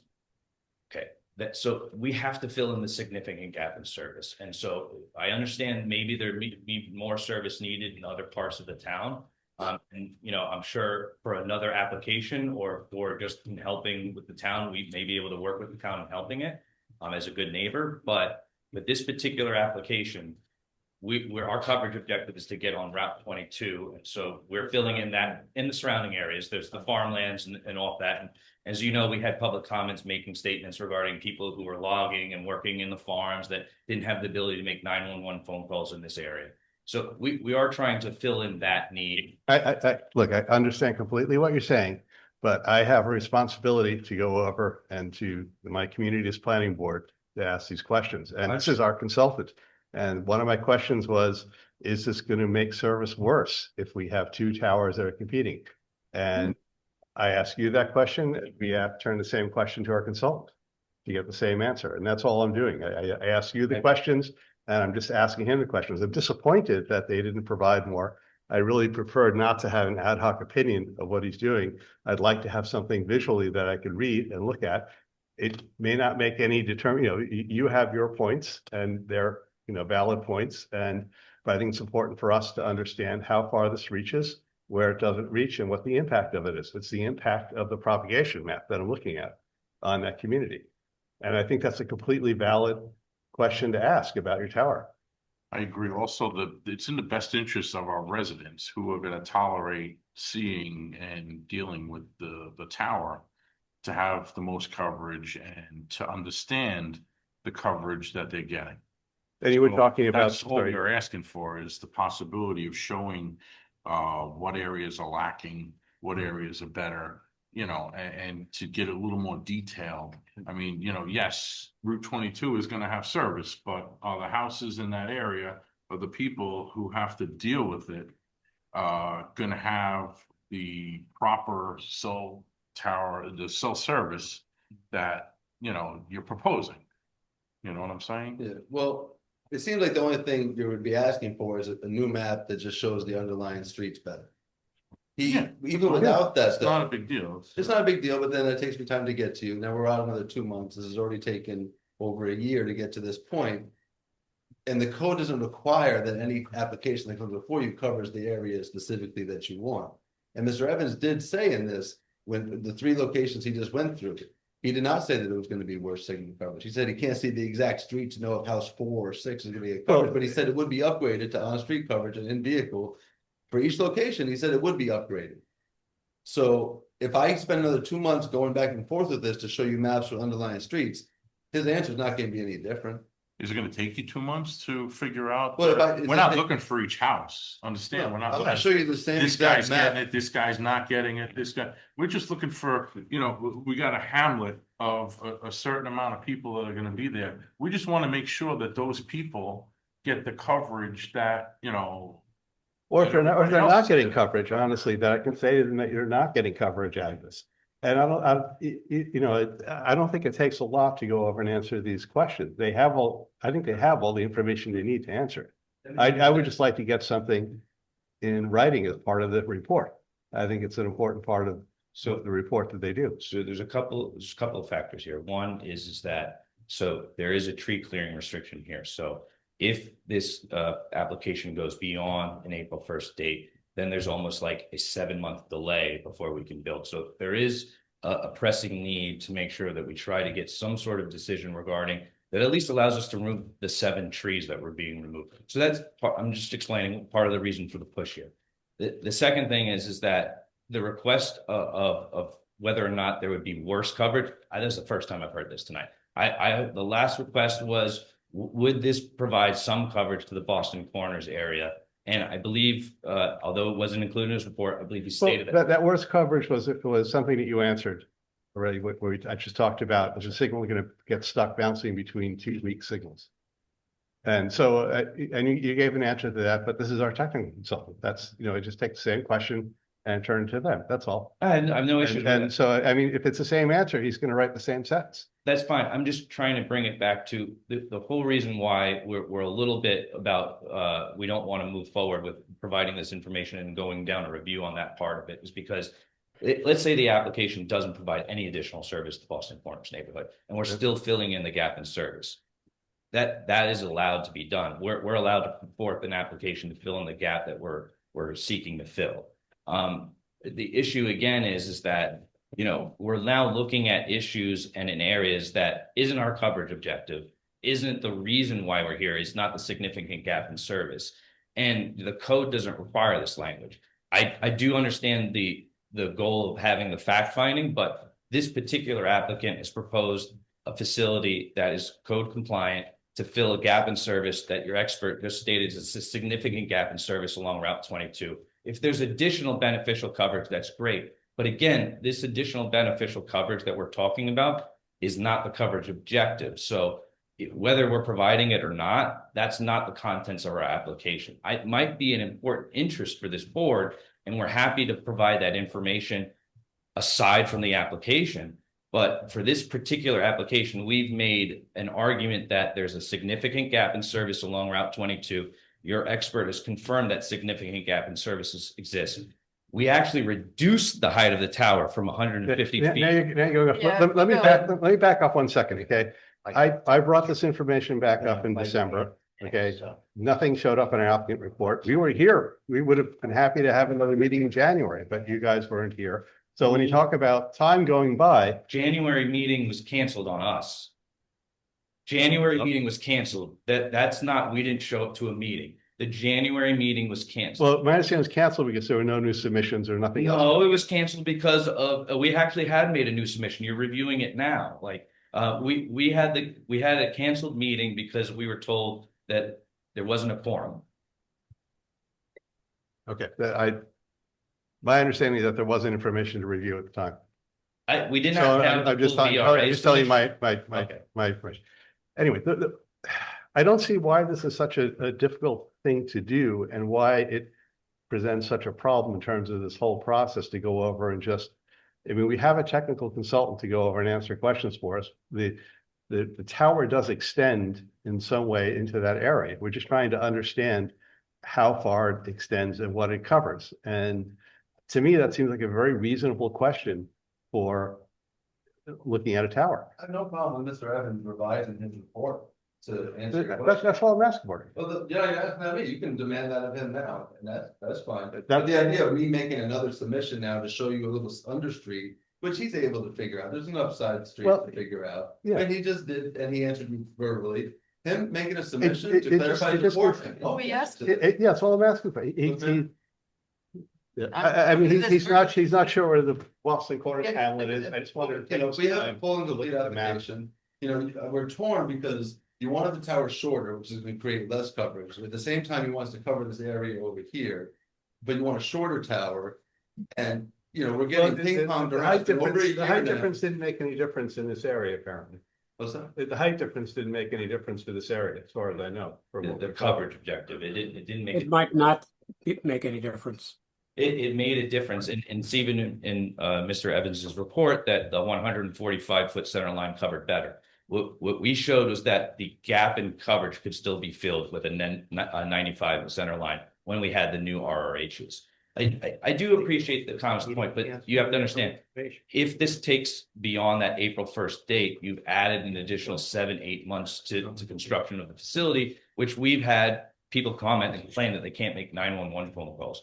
There is a need to try to get this done as fast as possible so that we can get the service and fill that gap in service as fast as possible. We have extended the shot clocks. I am appreciative of the question that's being asked, and I almost wouldn't mind providing it if we could go ahead and review the application and have that question being answered as a good neighbor gesture that doesn't have to do with this particular application. That's what I was just gonna ask. Is there a way we can both move forward with this and get everything we both want here? That's what I would try to ask. If we could say that this particular information isn't germane to this particular application, but it is a reasonable question and we can provide that information as a good neighbor gesture. I'm happy to do that. I would like to move forward with this application for any potential that we could to have the ability to remove the 7 trees that we're trying to remove before the Indian and back clearing restriction goes. Can't believe 7 trees is holding us up. Yeah. Any Campanelli stuff? No, no. Yeah, When are we gonna go over Nan's? I was just report? gonna invite her in to go over her report. Nan, are you in? Are you there? Yep, I'm here. Hello, Nan. Good evening. Hello. Can you just go briefly over your report, bring everybody up to Yeah, it's hold on, let me get back to my who we screen. are and what you accomplished?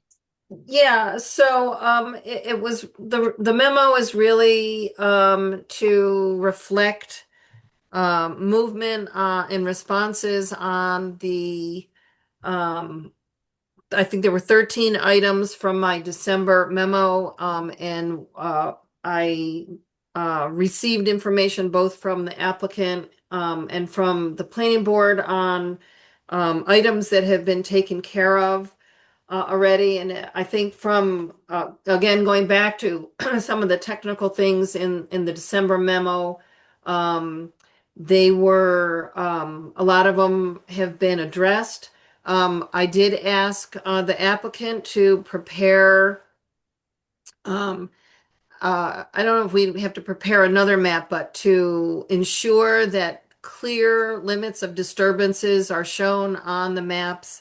I feel that they're difficult to, because there's a lot of stuff going on the sheets with the topographic lines, and I wanted it to be very clear for everybody where the limits of disturbance were. So they agreed to make sure that that limit of disturbance was on each sheet and to clarify. I think they were going to make something that took the topo lines off so it was easier to see.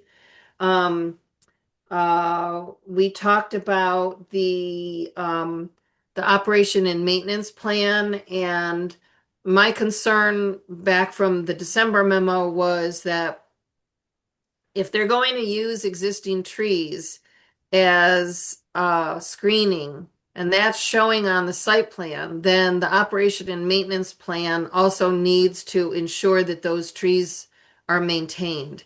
And so the memo talked about a two-way kind of thing, is that both the operations and maintenance plan needs to reflect that they will maintain those trees for permanent screening, and on the same time that the town needs to has as a condition of approval that they do that, so that there's that enforcement tie that the town can make. So I think there's some cleanup that still needs to be done on the operation and maintenance plan, as well as that I included that note number 2 on page 2 for you, just as a reminder that we need to include that in whatever decisions you move forward with it.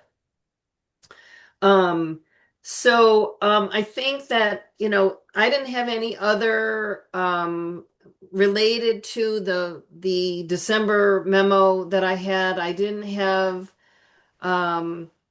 any real other significant new comments to make. They've given answers and addressed all of the things that was mentioned in there, with the exception of this discussion on the visual impacts. And so that's been an open issue.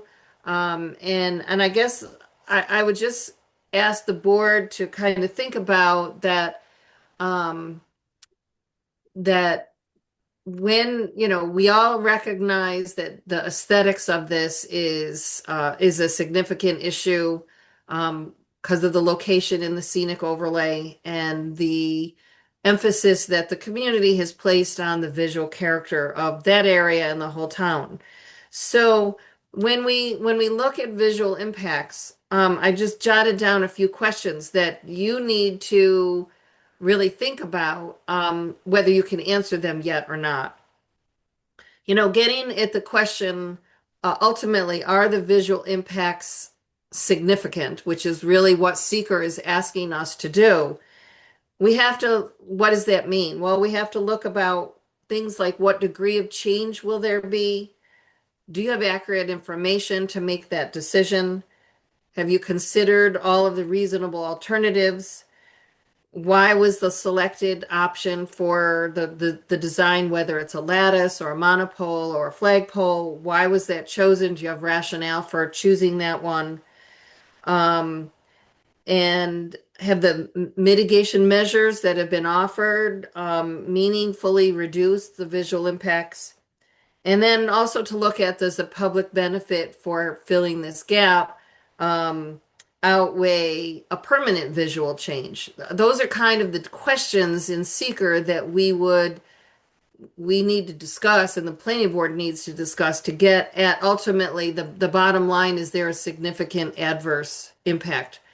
So, I can't answer that for you. You have to answer that obviously for yourself. It seems that you don't have all of those answers to be able to answer those questions yet. So I think you have to start by, in order to move on, you have to kind of set in motion whether you can answer some of those questions so that you can reasonably do the question about, are the visual impacts significant or not? So we recognize that you've already recognized that there are visual impacts. So the job is, are they significant? And that gets us kind of into the part 3. That's what the part 3 analysis and seeker does. So I guess I would ask you to, think about whether you have the information you need to answer all those questions. So I didn't have that last part in my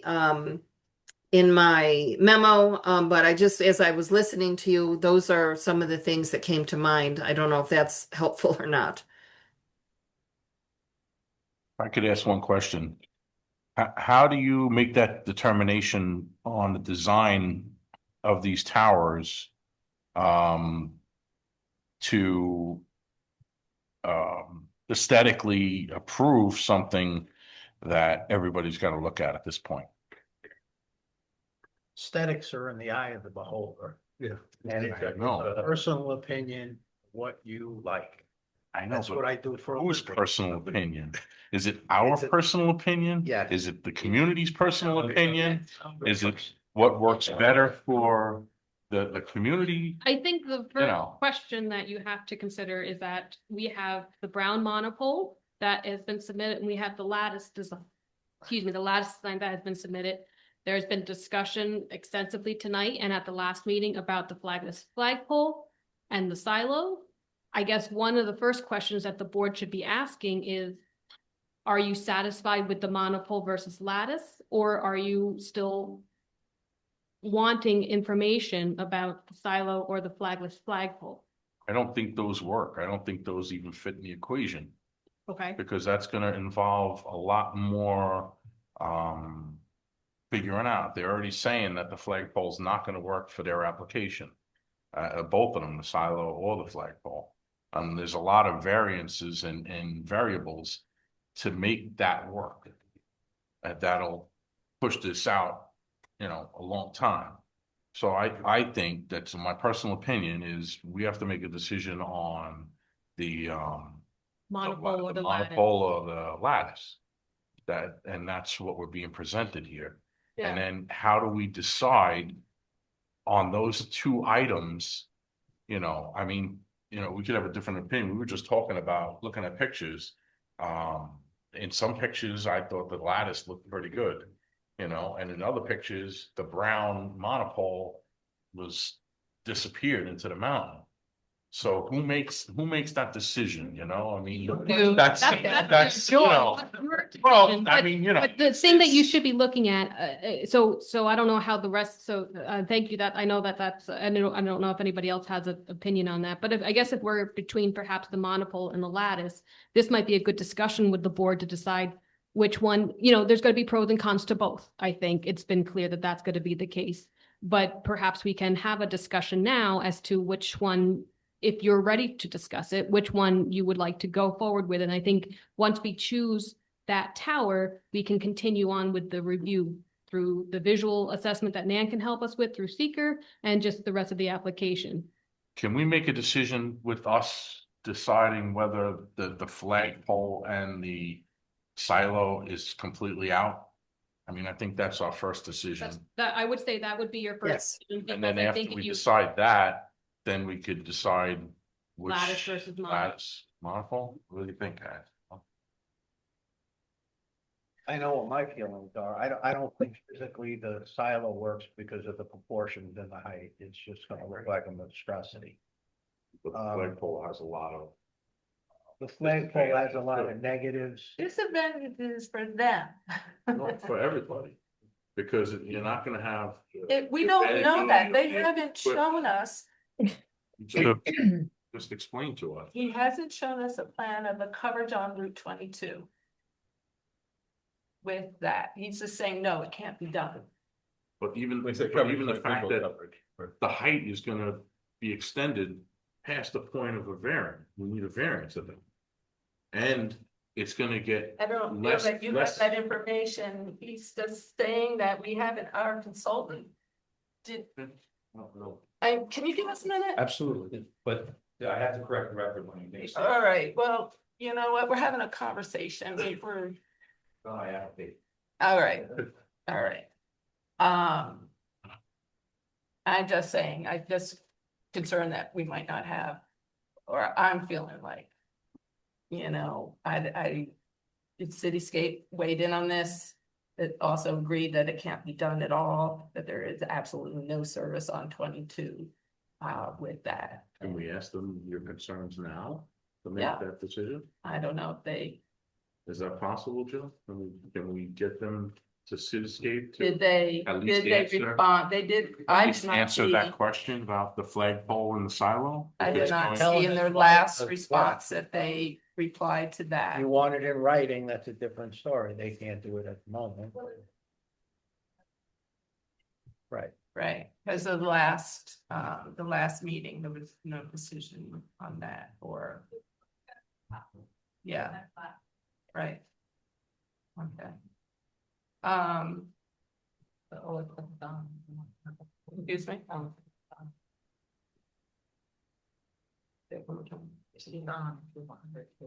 Oh, she's on, yeah, so was she listening? So. Me? Yes. Yeah. Always listening. I don't know if you, What's your opinion on this? So and Ben, I'll refer to you too, but I mean, you know, in all the communities that we've had, there are radio frequency limitations to a flagless flagpole. There just is. And you know, and it is based on the technology. And I believe in our initial report, we did concur with the Verizon radio frequency engineer who did state that there were deficiencies in using that. So Ben, do you remember? We that? have a statement, well, we did have a written statement from Verizon. There is. Yes. About the shortcomings of a flagpole. That's right. And the Verizon is wants to put up nine antennas, and you in a flagpole, like David said and everyone else said, they have to be stacked in sets of 3, and they can't be tilted to adjust the coverage from, you know, the companies have to adjust the coverage on the fly in case there's some disruption to the network. So they don't have that capability in the flagpole. And plus the fact that you have to increase the structure by some 25 to 30 feet. The other issue is the radios. That is not, it's there, you can't put them in those containers. It gets too hot. So they do have to have them away from the antennas, which does on the ground. Yeah, And that, takes away from the amount of coverage. It will decrease the amount of coverage. It's the coverage because a lot of the power is burned up going through the transmission lines, That's right. going to the antennas. So it isn't it's not really a viable solution for what it is that they're looking to do for their objectives. Have you been directly involved with any installations of flagless flagpoles?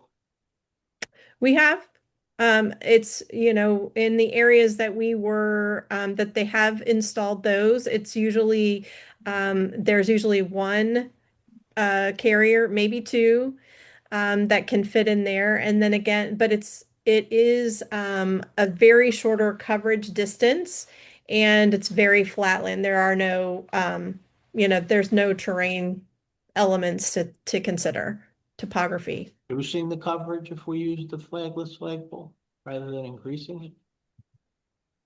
I'm sorry, say that again? Would there be a decrease in the proposed coverage with the flagpole? Oh, yes, 100%. Okay. Without even seeing the maps, there would be. So in your That's a opinion, factual. those two options would be off the table at this point? Yeah, the silo, I think that was more of an aesthetic. But again, yes, I think that you have a lot of limitations with both of those options. And I just want to say, so typically one of the questions that is asked for cell phone towers is, will this remedy the gap? There's been a gap in service that's been established. Will this remedy the gap? And of course, it doesn't have to necessarily be the best remedy if it can also just remedy it. But as it's been stated too, if Boston Corners Hamlet is certainly a concern, if it's a reduction in coverage, it's certainly probably with the flagless flagpole won't reach. Well, we would want the best remedy anyway, Well, I understand. I just want to just say that Coverage is it's not, doesn't always have to be the best. It just has to be a remedy. But of course, Any good. Right? but if there's We don't think that there'd be a reduction in Flagpole coverage. up and it doesn't create the coverage that we need, then Yeah. we're I'm looking just- at adding another option or another pole or another thing. Yeah. And we want to limit that as much as we can. Understood. I just wanted to just explain that it doesn't necessarily have to be the best, as long as there is a coverage, but of course, the best, there's always the best, and An option, that's Yeah. it, so we can make a decision. yeah, and again, if Boston Corners Hamlet is perhaps a concern, probably if this isn't going to extend as far, that might be a consideration for the board. And again, with the Boston Corners, that's what's encouraged with the zoning law. It is not a requirement, but it is an encouragement. And I think that's what your board is trying to just understand what the benefit could be. We can say definitely that there would be no reduction in coverage as a result of the new tower. Can we vote on if we Well- want to eliminate that or keep it? Do you want to just go around and have each person just say if they want to keep it or? This way it's fair. Okay. The flagpole and the silo. I want to eliminate those two. I agree. Okay, let's go in order. Don. I actually have become a fan of the lattice structure and the monopole. I think those are, if I brought it down to two, that's where I'm at right now. Very reluctantly, and, yeah, so the two only options is. Okay. I agree. That those two things. We're thinking about I'm gonna be more definitive. I'm a monopole fan. I think the lattice is a ancient piece of. It looked very retro next to the silo. Yeah. And I think that personally, I wouldn't want to own it because it's a maintenance issue. There's a lot of maintenance in the lattice. You gotta paint that sucker every once in a while. But yeah, so I think the monopole. I mean, I'm a practical. So structurally, I think the monopole. For us, probably I think the monopole would be a better option. do the best job. And the brown color did fade into the pretty well. Do you know, is your brown color, Corten steel? What was that? Sorry, Corten steel. Emily, do you understand what I'm asking? I do not at all. Okay. Me neither, so. I can tell you, basically, we choose a Sherwin-Williams paint color, if there's a specific type of brown we want, we could do it, but I don't know what that means. Okay, I'm not gonna try to say something that's very controversial, but the border wall is made out of Corten Got steel. it. We will And- choose a different color. No, no, the steel is designed to rust to a point No. where it coats itself and it never has to be painted. No, it would be, when we do an unpainted galvanized pole, it does do that over time, but generally the painted poles do not rust like that. They may fade over time, but they're not intended to rust. That would just be a Yeah, standard but this galvanized steel is pole. intended to rust to a point where it insulates itself and that's the end of it. It That is doesn't not have what to we're be- proposing. I was just curious. Is there a maintenance that you have to do, like you have to? Yeah. Yes, you have to paint it again. Yes, essentially, it's kind of case by case based on weather and stuff like that, but yeah. But you there's- monitor that and you. Absolutely. So, and then also the town would as well too. Usually we'll get a call from a building inspector saying, hey, you're out of compliance, paint's fading, you need to get back up there and stuff like that. Not to backtrack, but I did want to go back to Nan's memo unless. you Yes, wanna- I do too. Okay. Unless there's any further discussion regarding the two designs. I I don't know just if wanted an to official confirm. motion was I'll made. vote on what we were thinking. Well, we're narrowing it down. You still want to wait? Well, Get to are, somewhere. are you able to, should you go through, poll the board again? Given what was just discussed on monopole versus lattice, to see if you can get to. Okay, monopole, raise your hand. Lattice. Well, I don't think it makes a I difference. don't mind me. we have to pick. one. I want a Christmas tree. Yeah. I live there. And I Verizon said this fine. months ago, we're gonna keep it there, blend it in, and let it look. I think it blended pretty well, don't you think? No, with the brown? I sit right across from him, so I don't think it'll blend in. You're gonna get And good service. you know what, you had said 8 foot proposal, because they can add 20 feet. We're back to 100 feet, they're gonna add another 20, and I see it over the sun.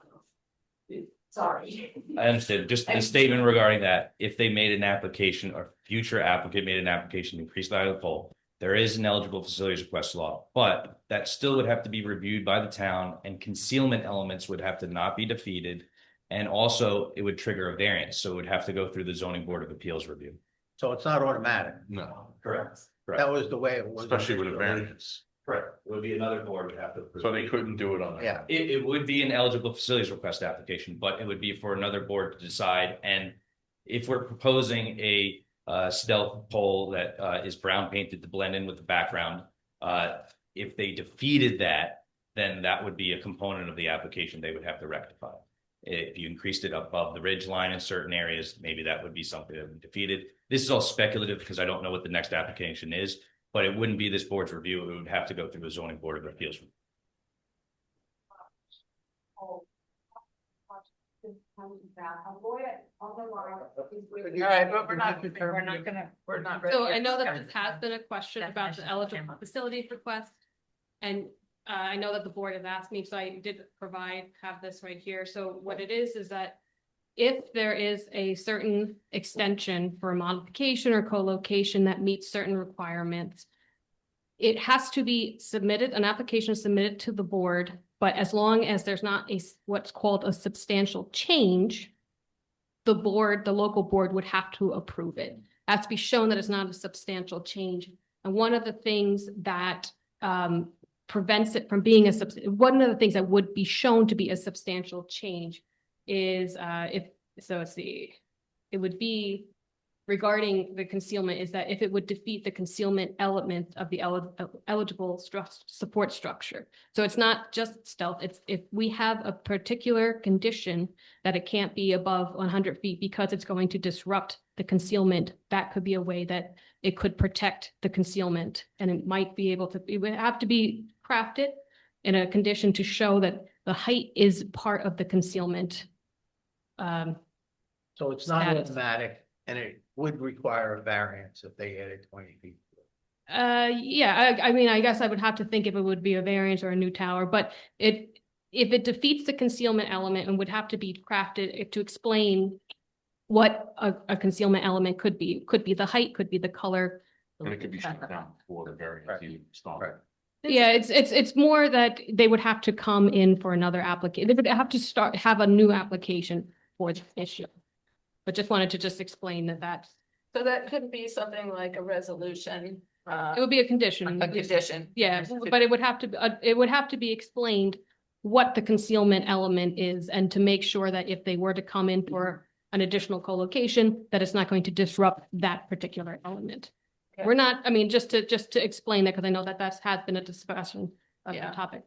Well, that's the other thing is I keep feeling like, the more co-locations, the more bigger and more horrible. Yeah, and there's a that it's gonna limit look. to how far, for an eligible facility, how far it can extend out for it to be considered one. Again, even if they are considering adding an antenna, I think it's like the antenna, if it's outside of a width, it's 20 feet.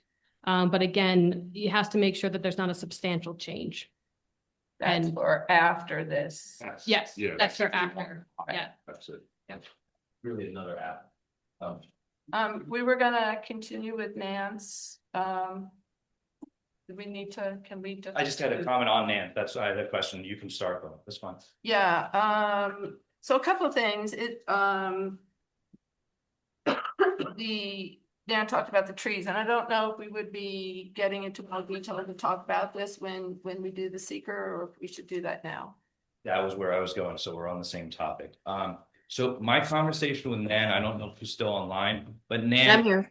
I think there's a little bit of confusion. I thought what we had specifically said was that for the area that's the buffer area, that's natural growth, that we would not be replacing any individual trees that fell down because it's a natural growth area, so that if an individual tree fell, there's also likely new growth to go. It's a natural vegetative strip.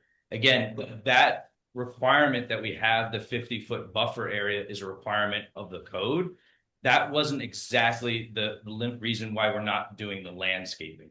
The landscaping, as we stated before, was one, the sheer distance of the property, the size of the property, so the views from the Harlem Rail Trail were so far that the landscaping, one, wasn't going to block the tower itself, and that we put that brown privacy slats along the fence that face that area to conceal the ground equipment from there. And then from the views along Route 22, it's actually the change in topography. Route 22 sits about 12 or 15 feet higher in grade than where the facility is located. So that change in grade prevents you from seeing the base of the equipment.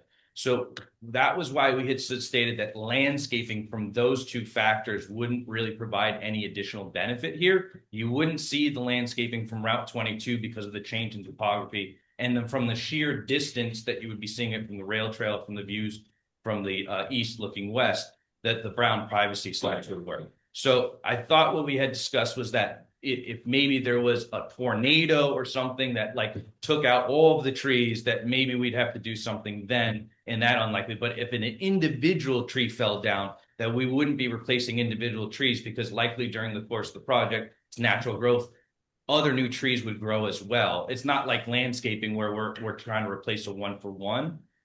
So that, I mean, we will try to keep the buffer. I don't want to replace every individual tree. Can we talk about Absolutely. trees and that buffer? So one of the things that, as we all know, in our hedgerows are filled with bittersweet vines, and they are collapsing the trees.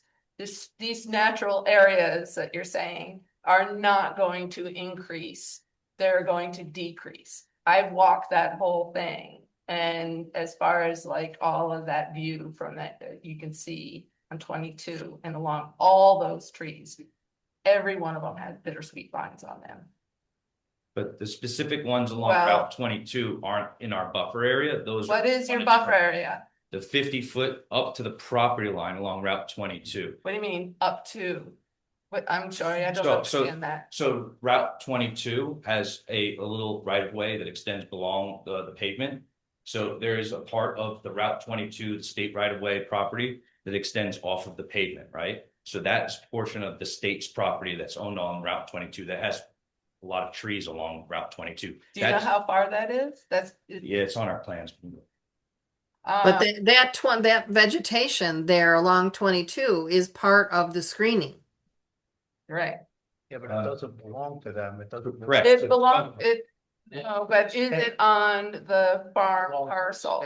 Well, the state I has mean, pretty right. gotta talk about screening and you're on the farmer's land. 75 feet, if not wider. So would we, behind that area of zoning, would we put new screening that they wouldn't have to be responsible? I don't even know where we're talking yet. Yeah, I was referring What's the to right- how do I that. put Hold on. right away? Nan, go ahead, Nan. No, I was referring, when I was thinking about this particular issue, it was the trees along 22 within the buffer area, That to scale? Within what? Sorry. Buffer area. the buffer area. So if there were no trees there, let's just say that there were no trees there now, I would imagine you would have wanted to have vegetation planted there for screening. That So wouldn't. you're not putting Also, vegetation. have a in our SCOs about planting along the road and to screen development. Can I grab your book? I'm not necessarily right along the road, but somewhere along there. Right, to But screen they don't from want, the. they road want to make view. sure that that screening is gonna maintain over the years. You're not guaranteeing that screening is gonna maintain over the years because it's not in the buffer zone. I think we're combining two different Yeah, we're factors. talking about two If different it- things so- here, I think. First thing is the requirement to maintain and screening was first talked about in landscaping. And what I believe Nan's report stated was that we stated we weren't providing landscaping because there was enough natural existing vegetation. And what I've stated was that it wasn't just that there was enough in existing natural vegetation. There's also the change in topography from Route 22. So that change in elevation kind of blocks the view of the base of the facility. So landscaping around the base of the facility, when you have that change in grade, provides no benefit. Then the views that are far distance when we're talking from the Harlem Rail Trail, when we're looking at, almost 1,000 feet or so. Those views we had previously looked and it was discussed. Hey, can you do like a stockade fence on that side or use brown privacy slats? That was requested. We provided that. So that was what we did in place of the landscaping, which we would have a requirement if we proposed landscaping to maintain the landscaping. If you lose a landscaping tree, you definitely have to replace it. A second part of the code, we'll get to it. The second part of the code does state that you have to maintain a 50-foot buffer area along the property. That's part of the special permit approval process. So that's more of don't touch anything within that 50-foot buffer area, not maintain it or making sure that it's never changed or undisturbed. That would be an impossible task. Part of the screening we've shown in the viewshed map has actually been screening from trees along Harlem Rail Trail, alternative properties, offsite properties. Get in, please. Okay. There are buffer requirements in the SCOs. Yes. Clearly says that the 50-foot wide average of 30 feet shall be maintained along the portion of any lot adjacent to Route 22. And this is a buffer requirement in the SCOs for under development standards. The term maintain is where we're having a Yes, we are very much So so. that And means that's where I'm talking about these vines and that these trees are going to degrade. And you're saying that's not your responsibility, that when these trees collapse and fall, that you're not going to keep that buffer. correct, because what that says for maintain that buffer is really speaking in the language of do not disturb. We're not allowed to build within the buffer. We're not allowed to take trees out from the buffer. We're not allowed to impact that buffer. But what it does not say is that in a natural vegetative buffer growth, if one tree falls down, you need to do a 1-to-1 replacement for every existing tree that's within the buffer area. That cannot be the standard. That's just illogical, and it would result in an exaction on my client. Let me just give you a little factual. The best I can tell from this drawing in scale, which I think it's half scale of what it says, from edge of pavement to property line is 25 feet. And from the property line, your buffer is 50 feet. So from edge of pavement, it's 75 feet. Correct. But the requirement on the applicant is a 50-foot buffer along his proproperty. Yeah, would have to be Yeah, on your yeah, we're like, we can't go property. onto the Yeah. state's property and touch their We stuff. would expect. Yeah. But again, the statement that was stated regarding maintaining the buffer strip is in the context of development. We're not allowed to develop within the buffer strip. We're supposed to maintain it. I don't believe you can say you can maintain a one-to-one tree replacement. And I guess, you know, when we talked, I don't think we were talking about a one-to-one tree replacement, but it's my opinion that the trees that are in that buffer are part of the visual mitigation. If those trees weren't there, I would imagine the planning board would have wanted other landscaping. And the fact that the trees are there mitigates the visual impact. So I was looking at the operation and maintenance plan, was that if for me, if the issue is, does the planning board consider the trees in that buffer to be part of the screening and mitigation of the visual impacts? It respectfully submitted, we showed in the view shed maps and in the photo simulations, the real screening here is the camouflage. We're blending it in with the ridge to the background. The trees themselves aren't what is screening the tower from the views. It is the camouflaging in with the ridge to the background. Again, the trees along Route 22, you can still see the tower through the trees. The trees do provide some screening, but again, that's not what our applicant is proposing. Our applicant has chosen a property that has that here and in surrounding areas. We also chosen a property that is in a less densely populated area of the town. We can't be held to force to make sure that no other property owners build near the tower either. The issue is that the conditions today and what the code requires is that we do not disturb that 50-foot buffer strip. I don't believe that this board would have said, hey, if there's no trees here, that you guys need to plant landscaping in the event of 100-foot tall trees that would screen the facility. I don't think that that is what the code allows for or is a reasonable request.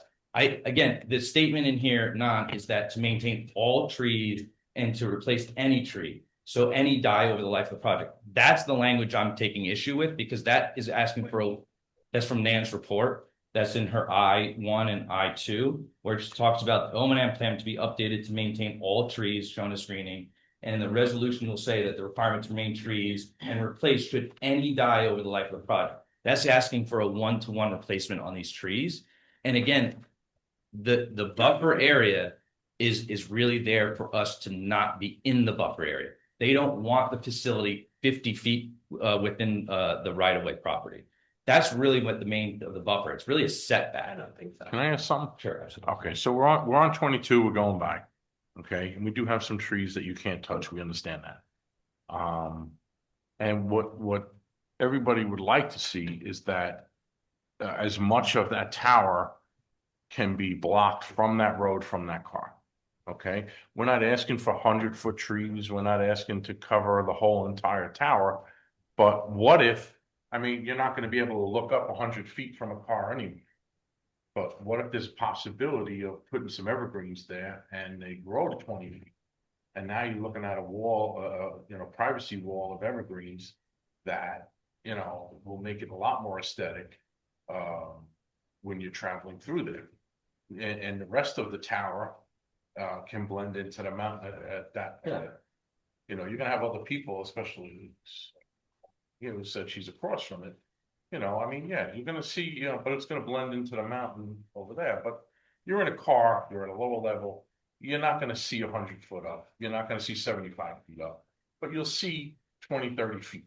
And if you're already blocking the bottom with it going down, why couldn't we plant at least maybe 10-foot evergreens and then let them grow and make a privacy fence up to maybe 20, 30 feet at some point, and makes it a lot more aesthetic later on. So there's a couple issues with that. One, the sheer cost. This is huge property. To create a privacy along the entire length of the property. I'm not looking for that. No, not along the entire property. Just in front of the tower. That's 22. I apologize. I thought you said along.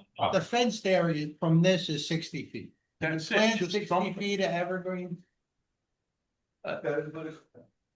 That's what I'm This saying. length right here. Yeah, I guess 60 feet. what we were originally This- saying this is way. that This is the 60 feet. change in topography is like a Where the- 12-foot where the difference fencing rate. is. Still to Well, put a this is 10-foot the tree there. turnaround, And now you see so the we top can of the tree. get no, there. That tree in the grows back, to in the buffer. 40 In the feet. buffer. I don't know if It's that's 60 really feet the average. viewer's eye. I don't know. I don't know what the benefit is. But they're saying now, There they're is gonna a have some What if I were to coverage, just right? $5,000 into like. They wanna be able to. We have two that- conversations. Oh, fuck, We I'm have sorry. two conversations. We should I have stopped one. you. Let me address the chairman. So, yeah, I'm not opposed to landscaping at all. I understand what my attorney's trying to say.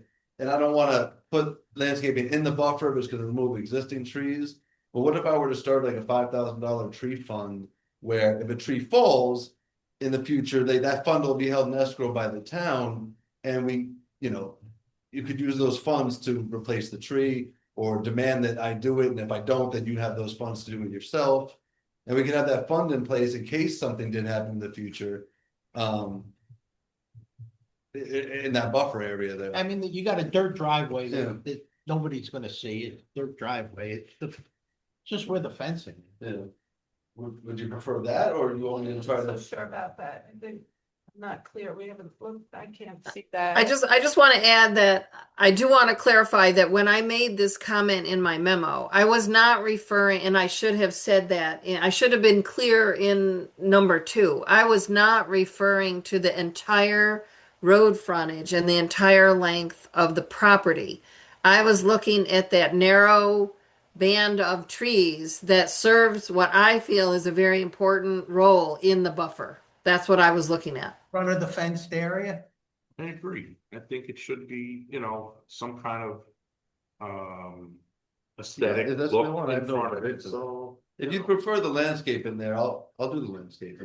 I thought, having the natural buffer there would be better I than just think if replacing, but. you go in and you clean up what's there, the vines and everything, it's gotta be natural looking, it can't look like a straight row. Yeah, I think technically I don't have like the lease rights to do it, but I'm pretty sure the landlord would allow me to plant trees. I'd have to go back to them, but.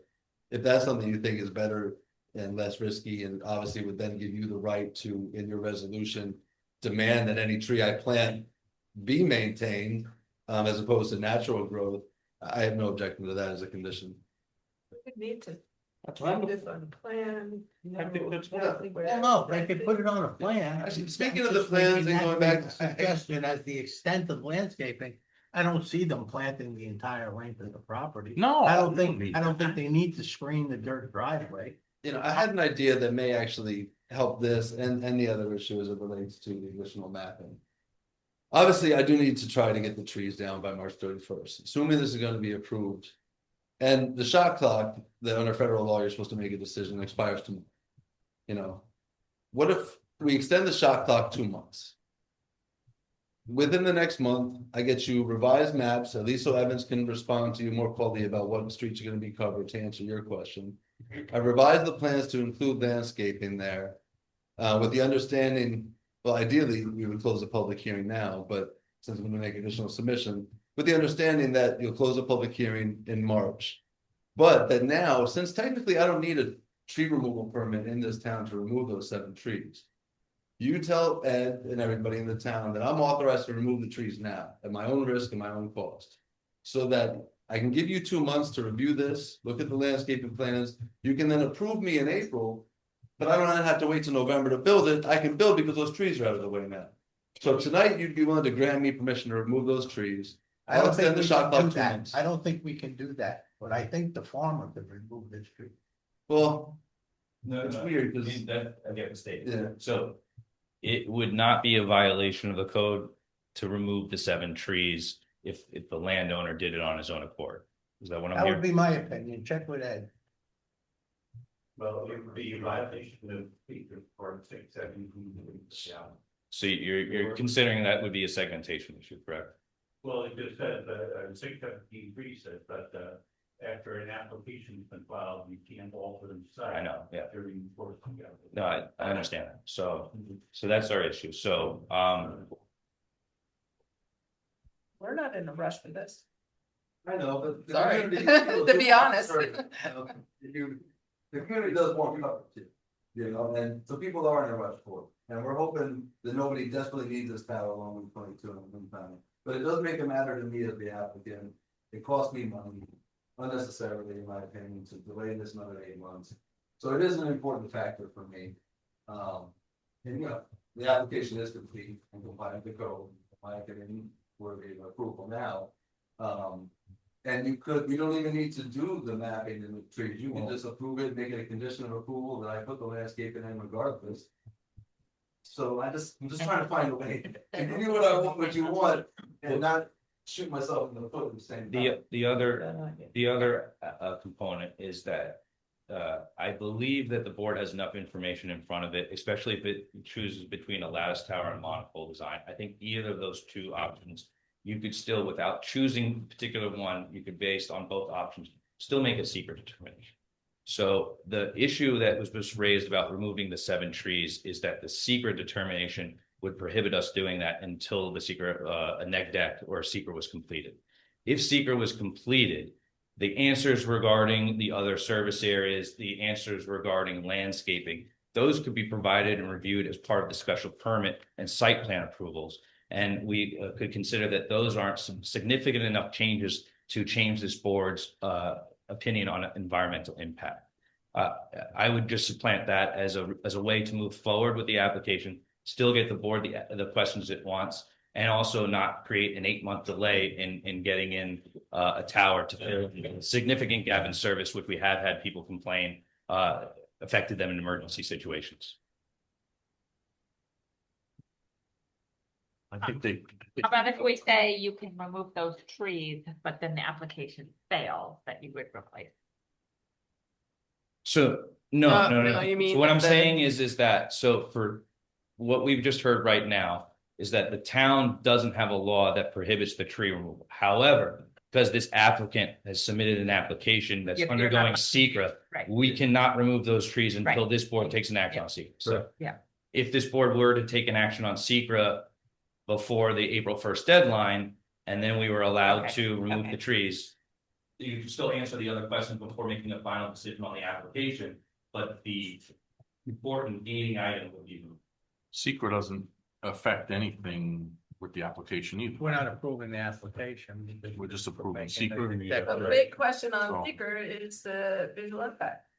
Right, but we already got approval with the visual impact with them Well, already. we gotten the information. The question is how we rank that. We how can, we we assess can that put it visual in impact. as, you know, they're willing to work with the visual impact and they're willing to give us the information we need. for Well, those are the mitigations we can put in. Right, as a condition, that's all. I think the seeker would help everybody. Okay. Do we want to finish CEQA? I think so. What do you think? Dan, you there? Yeah. I'm here. Hello. You want to continue with seeker tonight? How long would it take? Well, let me get my files out. You have to finish, part 2 to cover the remaining questions that weren't completely answered. And then you have to complete part 3, which analyzes whether any of the moderate to large impacts that you uncovered in part 2 are considered significant. And that was what kind of the questions that I posed when I first came on.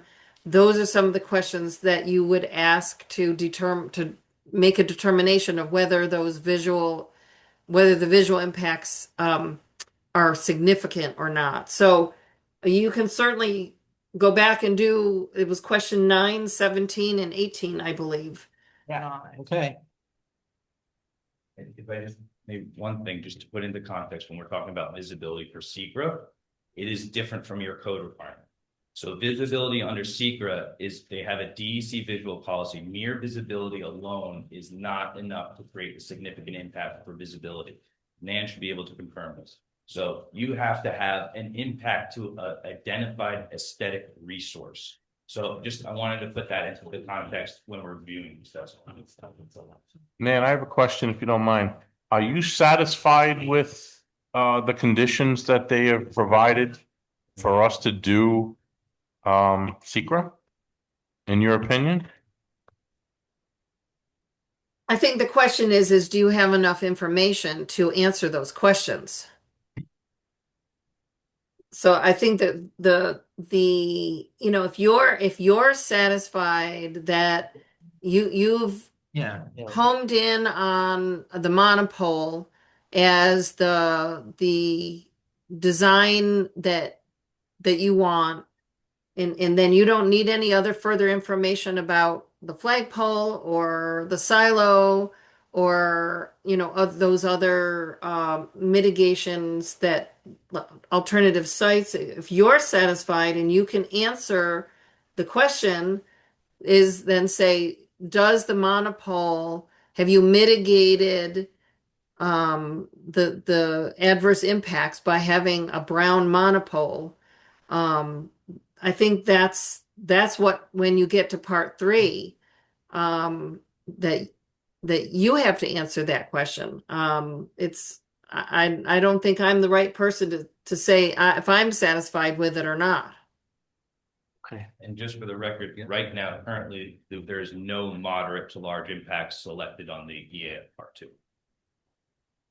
So let's, I think, in my opinion, I think they've answered everything, and I think we do have that well, we option, don't, but Well, you haven't done Question question 9, 18, Question 17, and 18 yet. So That's where the effort should go. Mr. Chairman, I have a question for you. So you do have to take public comment tonight, and I don't know whether you want to receive that comment before you go through this exercise or afterward. Well, okay, but let's see. Well, according to Nan's checklist, she was suggesting we close the public hearing before we even do this. Well, I didn't have, Oh, it wasn't necessarily in that order. can we make it a quick public hearing? Can we get those people that would like to speak it's not gonna to? be quick. Might not have an option. Do we need another night to do this? It's 9:45. Yeah.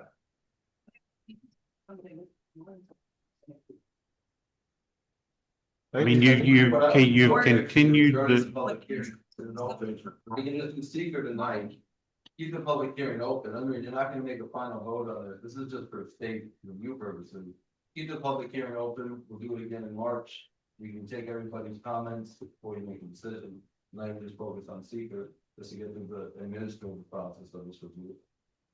That's basically. I thought we had, wait, do we have to close the public hearing before we do the secret? That's not sure. No. no. Okay. And just looking ahead to finish seeker, part 3, the significant work in part 3 is really if you analyze any of those that have moderate to large impact. So and when you finish question 9, 17, and 18, if you have not chosen that any of those things have moderate to large impacts, then the analysis of part 3 is it's very straightforward, because there's really nothing to evaluate. We would still have to write a rationale for whatever decision you make, but part 3 is only for moderate to large impacts. Can we suggest that we schedule Okay, a special hearing? there's Another night. scuttlebutt with the board that maybe we're gonna have a special meeting shortly. Yeah. So we're not pressured by the clock. It's getting late. We're already here almost 3 hours. What's the preference? Yeah, a special meeting. Yeah, because some of us don't have the documents, and if we make mistakes on it. it's not gonna help us. Let's look at a calendar and see what we can do. Yeah. I'm available. Yeah, Well, just for And the it hours. would be public comment and seeker, both. If that's the case, would you wanna receive the public comments now, close the public hearing and do a special? You know, it's meeting? almost 10 o'clock. I think I was in the hearing until 12:30 on Monday, so it's particular. I'm not- You know, the only thing I want to say is there are people that have been waiting all night Yes, under the impression that they're gonna have an opportunity to yes. speak tonight, and I would ask you to consider that as I part would of do your. I'm fine with that. Yeah, Good. let's do that. We can't do secret votes. We can't do both. All right, do we want to pick a date or we want to do the? Well, for got our calendars open. 19, Um, 12, 19. The 19th is the town board meeting, and there is already a special town board funding. the 10th, okay. How So much the time 12th, do you need? next Thursday. For a reasonable amount. It's next Thursday, isn't it? We have to Sounds give good to notice. me. But I can He do has it an tonight. On the 12th. I'm away from the 11th to the 18th. That's the other problem. We keep having a lot of people missing. Yeah, I wish we had more board meetings. So what dates are up? What dates are up? No, I don't think so. It can Not gonna be be. any. We've done Wednesdays. Is Wednesday work? Wednesday was. 11 first for us. Works for me. I'm fine. Yeah, the 11th. I think there's like some. Reasonable, yeah, and all the states we make do it. You only like the gal. I have to be at work early. Right. The 11th is really tough for me. What's early? I'm like racing up here. I won't do that. Okay, so. Can I Do we make have- the motion? We'll be there. You won't be. Yeah. And available? Available. What, You need, what day? I've heard you throw out a couple dates. What date? 11th? That's fine. The 10th I could do, I can't do, the 11th to the 18th. I'm done. There's a town. Yeah, there's a good chance I Yeah, we can't make can't the do 11th. It's like a little too close for me. Right now, like, you don't have a forum for the 11th. sounds like. So Well, I- we Well, we- There's almost- I know, but they're not here to say they Yeah. can make it, right? I know, so we can set the date and then do a poll real quick, kind of thing tomorrow to see if they can make it. And the problem with the 12th, there's something here. The 12th is, They can't. Oh, they can, oh. What about the 19th? Is that looking good? Yeah, That's a town town. board meeting. What about any date the week of the 23rd? I know that's like right before. It's getting right to the meeting now, yeah. But again, I Yeah. think the purpose of it would be that it'd be a special meeting that wouldn't have other applicants on for solar and other, lengthy meetings. Yeah. Focus in on one topic and get through stuff. How about Monday next week? We got Monday open, That's I'm fine with the 9th as well. the 9th. I can't be here, but Benjamin. I can be here. you can- Yeah, I cannot, I'm booked on the 9th. Can somebody be here to run Zoom? Well, nobody else can. Nan. Nan's not- Nan's here. Phil's to be back. Okay, and Dan can't make it. Nan, what, can you make? What is your, I can make, next week, I can do any evening except the 9th. The week of the 16th, I'm largely open as well. For the evenings. Can we do the 13th? Friday? Friday, Valentine's Friday the Day. 13th is a lucky day for you. Not a lucky day for us. Probably the following I'm week just is looking at what President's I'm around. Week, so that's short a day. Yeah, A lot of people are out Question. of town. Honestly. You're not around. I mean, can we bite the bullet and just get it done? No, No. no, no. I gotta be up at 4 a.m. I'm making the suggestion. Everybody's here. Hold on, Bill's answering me on the 11th. He would make 4, which would make a 4. I can think now. So go for the 11th, and if I can get there, I'll get there. So, Well, And you could. we don't know about Jessica, Christine. Or did she have to step out? I know she had child. She had childcare, she was doing. So we're gonna try the 11th? Oh, 1 second. yeah, What yeah. time on the 11th? What's the 7th appointment? what's the time? Normal time? Yeah, 7 o'clock. I don't know, you wanna make it earlier? I can do earlier. Yeah, I don't mind. If you can make it, Six. well. If anybody else. Is early to help you? But later would be better for me. Later would be better for you. Let's leave it at 7. Christine, does that work for you? We're talking about the 11th, Wednesday. Yeah, 7 PM. Yeah. There we go. Perfect. Okay. Okay. All right.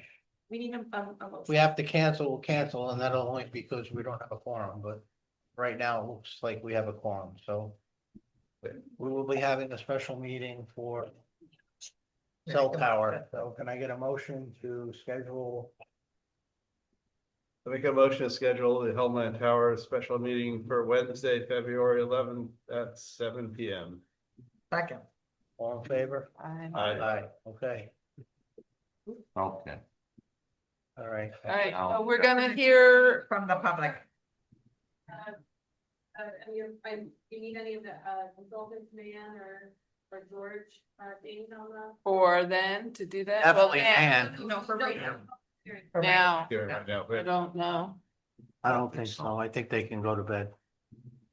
I mean, I don't know if you want Dan on, but I just figured. No, I think, yeah. We can take. the We need comments Nan on the and we can at 11th. next- We need Nan on the 11th, and And they can address the questions. who at that else, point. who else do we need? What else do we need on the 11th? We need, Cityscape, yeah, Cityscape probably should be on. Is that okay, Cityscape, you there? Yes, we're here. Yes, I can be here and Ben can be there. Okay, So all right, Anthony so can't, but we both can. 11th, the 11th of February. Okay. I don't think so. I don't think we need. Respectively, request that you would, you're gonna go through Secra on visual components and these are digital. Okay, you're paying for it. Yeah. Okay, And I think yeah, part of it was that needed to be discussed. I think they need more funds. That's in the list. I did get a call from your supervisor, and I'm sure we'll be able to get the check to you guys as soon as we get the count.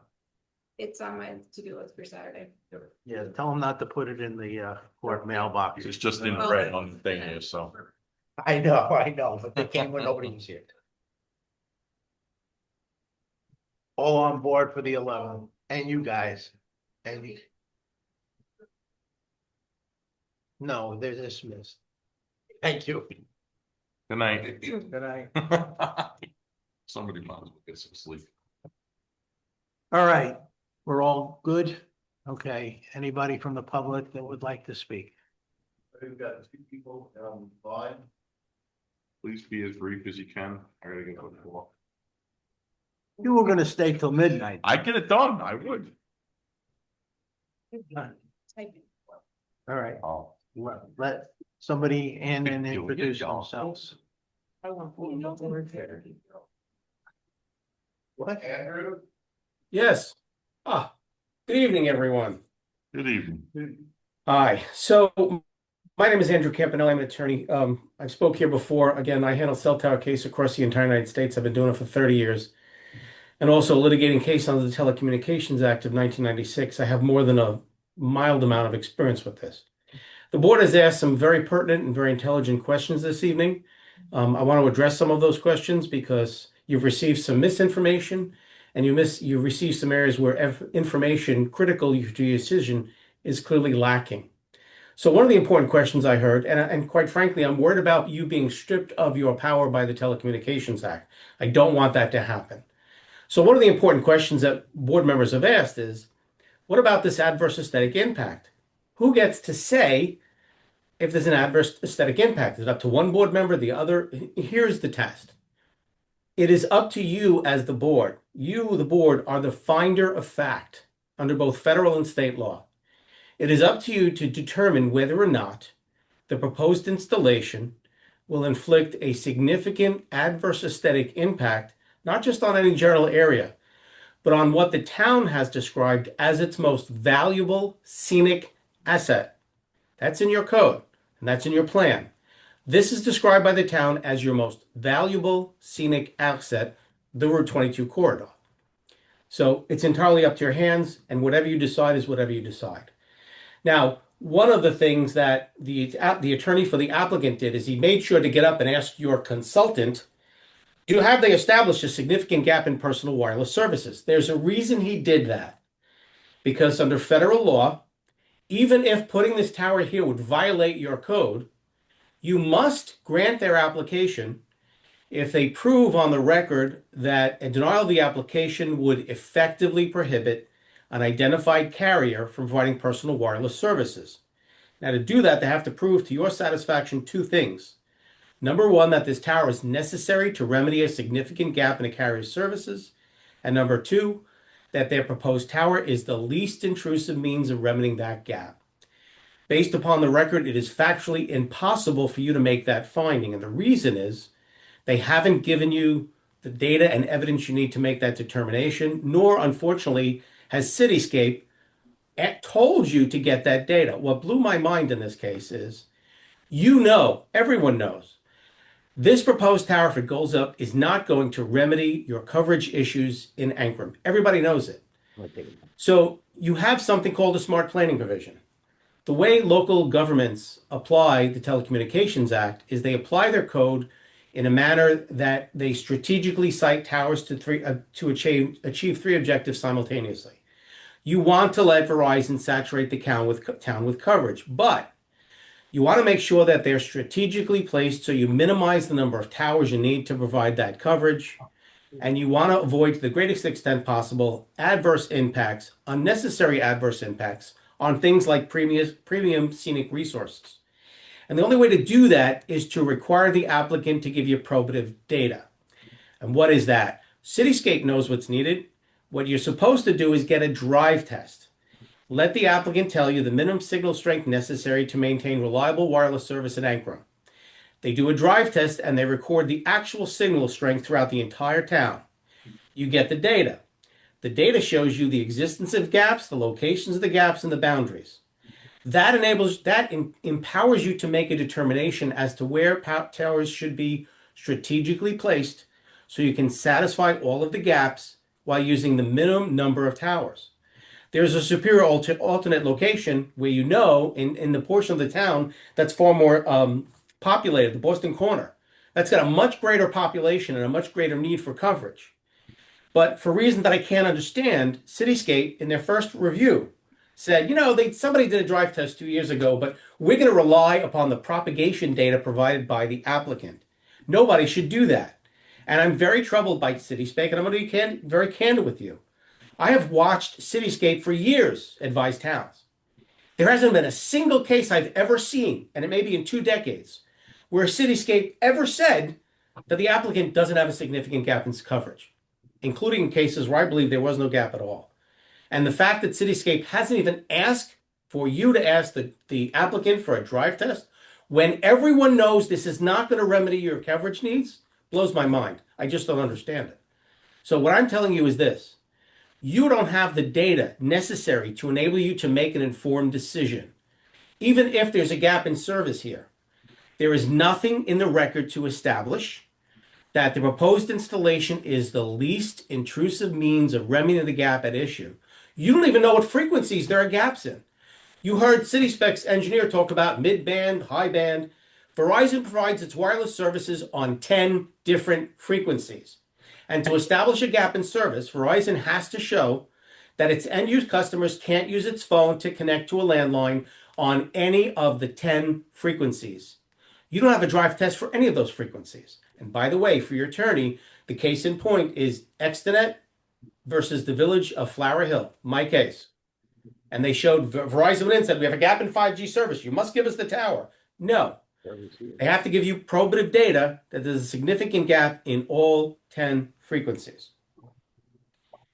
Now, someone else mentioned, and this is critical to the adverse aesthetic impact. It's been discussed that perhaps once it's built, Homeland can increase the height. They can, period, end of story. The reason?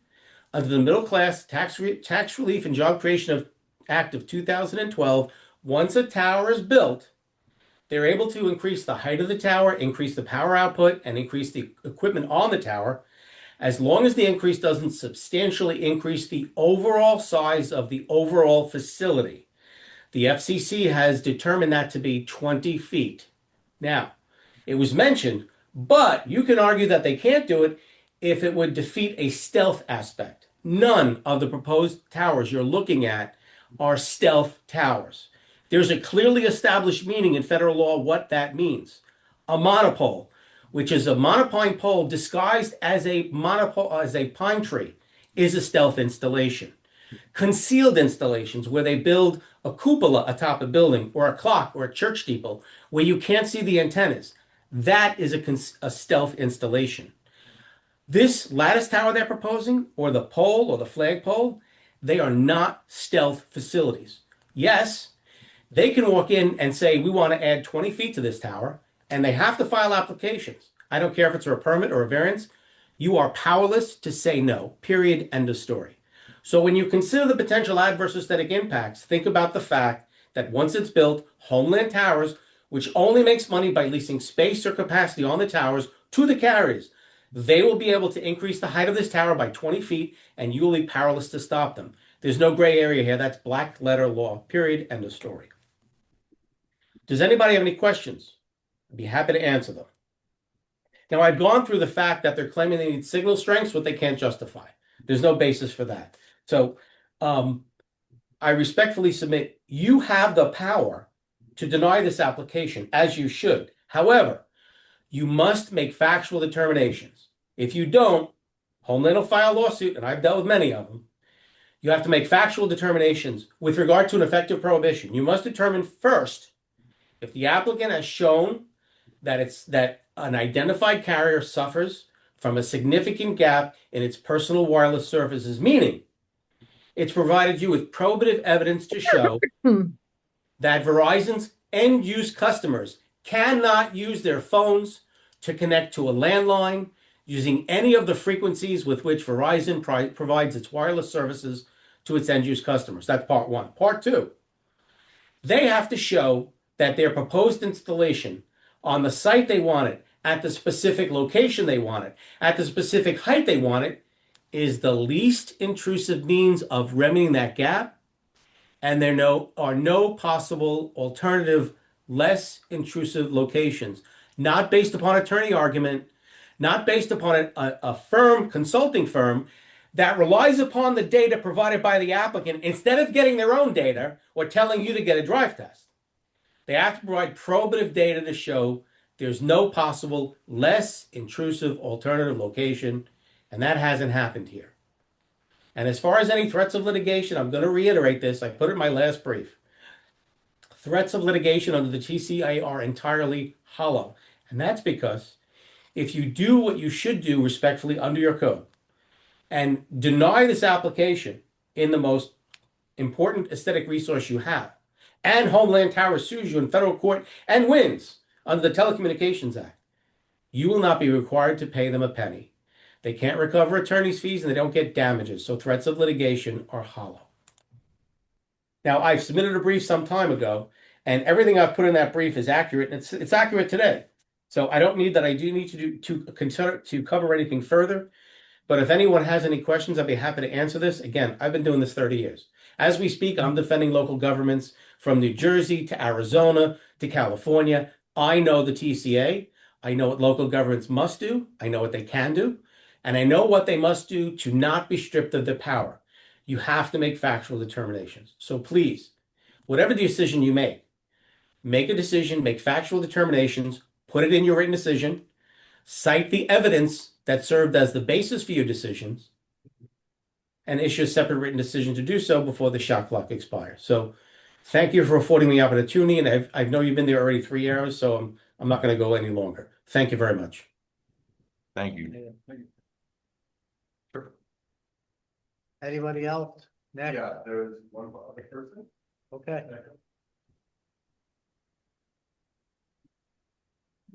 Guys, everything? Walter. Okay, I've unmuted. Can you hear me? Yeah. Yes. Okay, I'm Wally Williamson. I'm a member of the CAC, and I've been asked by the CAC just to ask the following short questions. In early December of 2025, the CAC submitted 3 letters raising concerns about the applicant's failures to meet specific requirements of the telecommunications law and the scenic corridor law. So we were concerned about this. If the planning board has received any oral or written advice from its attorneys addressing these concerns, would the planning board inform the CAC of the details of any oral opinion received from counsel, or give us a copy of any written opinion so that the CAC can understand the planning board's position regarding the CAC's concerns? And if the planning board has not received any opinions from its counsel addressing the issues raised by the CAC, would the planning board now request advice from counsel addressing these concerns that the CAC raised? Those are my questions. Thank you. Thank you. Thank you. Anybody else? One more person. Okay.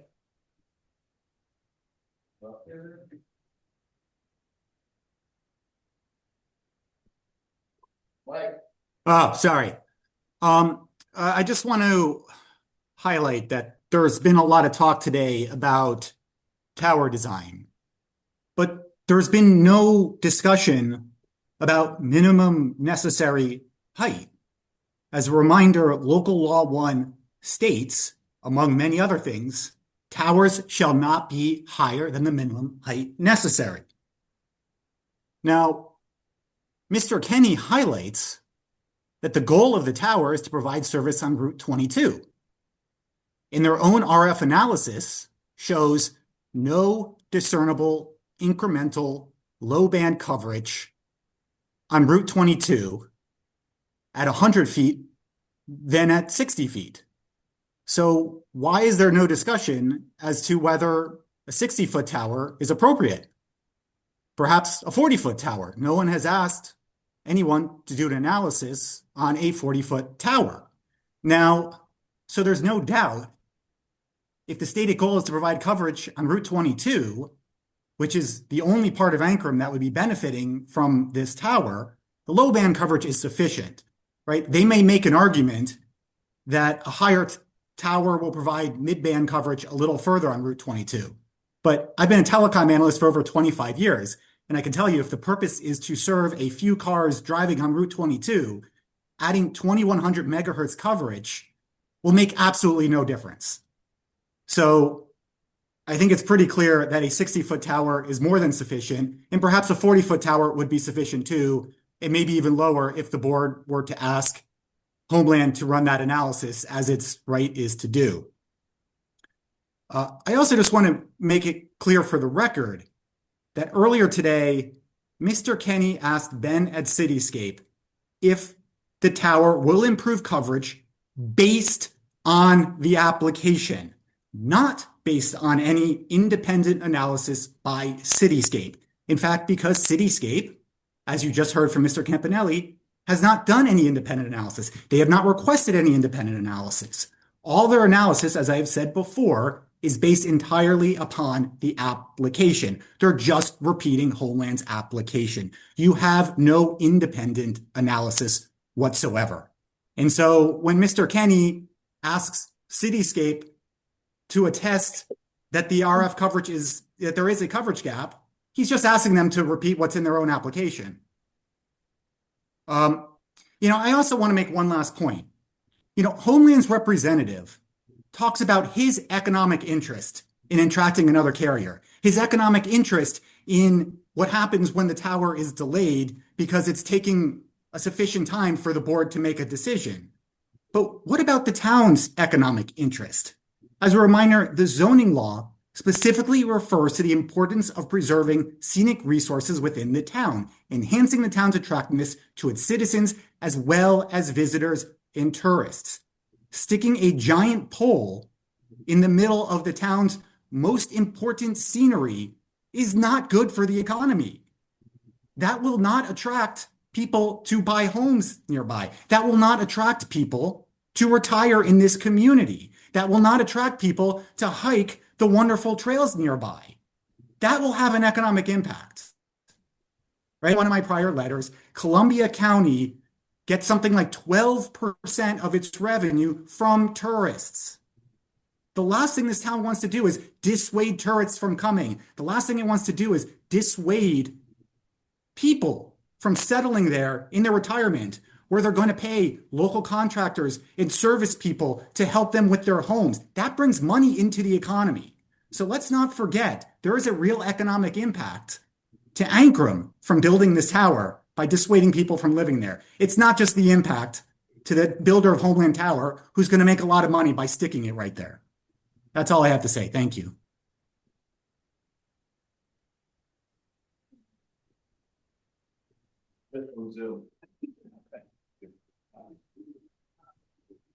For continuing to listen to us. I have a few things that I wanted to mention, but I did also, there were a few, I won't mention everything that I feel was misstated today, but there was one thing that kind of hurt me when it was like, oh, you'll only see it for 1 mile on Route 22. It's just not factually true. You can see the silo, so you know where you'll see the tower. And when you enter into Ankrum and you see the sign that says, "Welcome to Scenic Ankrum," you will see the tower above the horizon at that point. And as you drive along Route 22, you will continue to see it. And when you turn left into the CLC area, you will see the tower when the sign says, "Welcome to our conservation area." So while the simulation or that map that he showed claims 1 mile, it's just not factually correct. And then the other thing I just wanted to mention was also around the flagpole. If you want design information on the flagpole, you can ask for that design information for flagpole. Right now, the statements that are being said are like, oh, in this current form. Well, we're not asking about in this current form. And firstly, because we're talking about coverage on Route 22. And secondly, a flippant statement thrown out is not facts, is not data, is not actually looking at a real comp to the designs that have been put in front of you. I did also want to talk about minimum height for a minute, because I do think it's really important, and there was material that was shared with propagation maps, right? We know that they're not reliable. We could see even from the consultant that he wasn't able to read the propagation maps. But let's take them for what they are and just take the applicant's information. And this is referring back to the applicant's propagation maps for 100, 80, and 60 feet that were in the, I think it was October material. I encourage you to please look at those maps. Look at Route 22 and look at the coverage shift on Route 22 from 100 to 80 to 60. It's not noticeable. There's no change. Just look at where the Ankrum sign is, where you enter into Ankrum, and then just it's one of the things that's probably easiest to see on those maps, right? You can see it's maybe seconds difference at the different heights of the tower, and they show that in their own propagation maps that the consultant even says are not sufficient, but let's take them for what they are. So I do, it was said so many times, and I completely understand the confusion, by the way, with like, are we talking about coverage on Route 22? Because in that same material, they circle, and in reasons why they have the 100 feet, they circle regions outside of Route 22. So confusion is clear, and that was never made clear. But tonight it was made clear that we are talking about coverage on Route 22. And so I encourage you, just look at those maps and look at how much it changes, and you'll see that it's so negligible.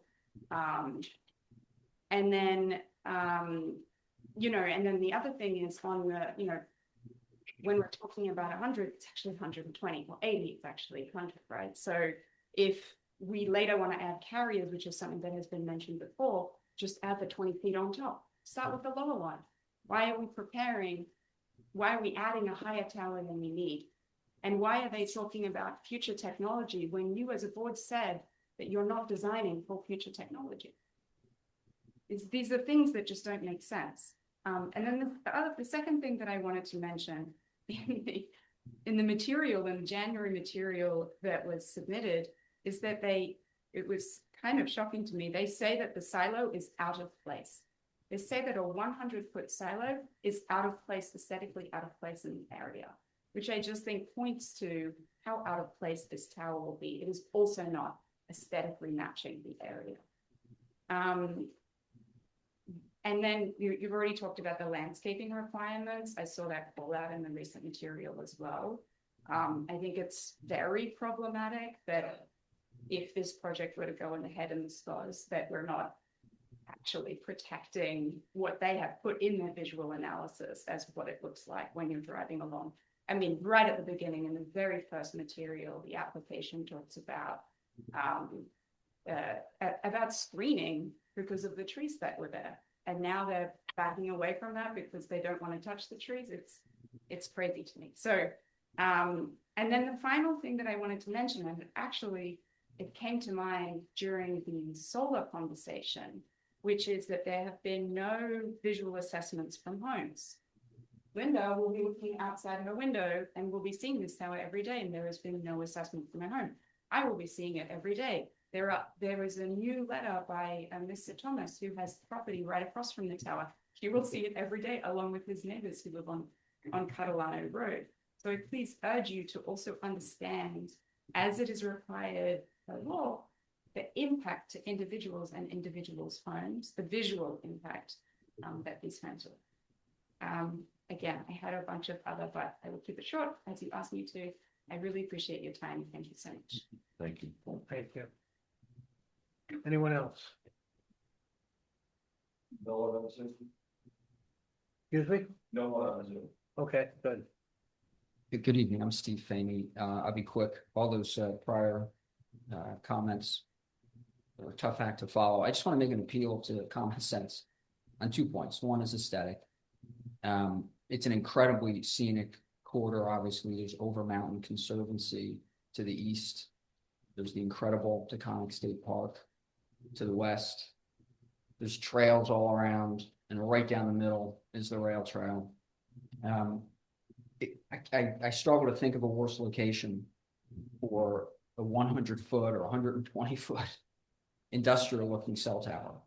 I really don't have any legal points to make. It's just kind of a common sense point. I mean, we all know that.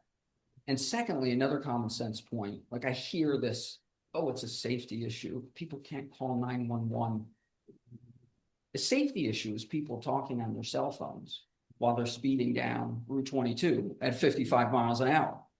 So maybe we want to, vote on the side of safety by turning down the tower, vote on the side of common sense by turning down the tower for aesthetic reasons. I know there's legal reasons that you can make that vote as well. I'm not the best one to articulate those. I'm just, making a call for common sense tonight. Thank you. And thank you for your service. It's hard to sit here as a member of the public for so long. You all do this as volunteers, and genuinely, thank you each and every one. Thank you.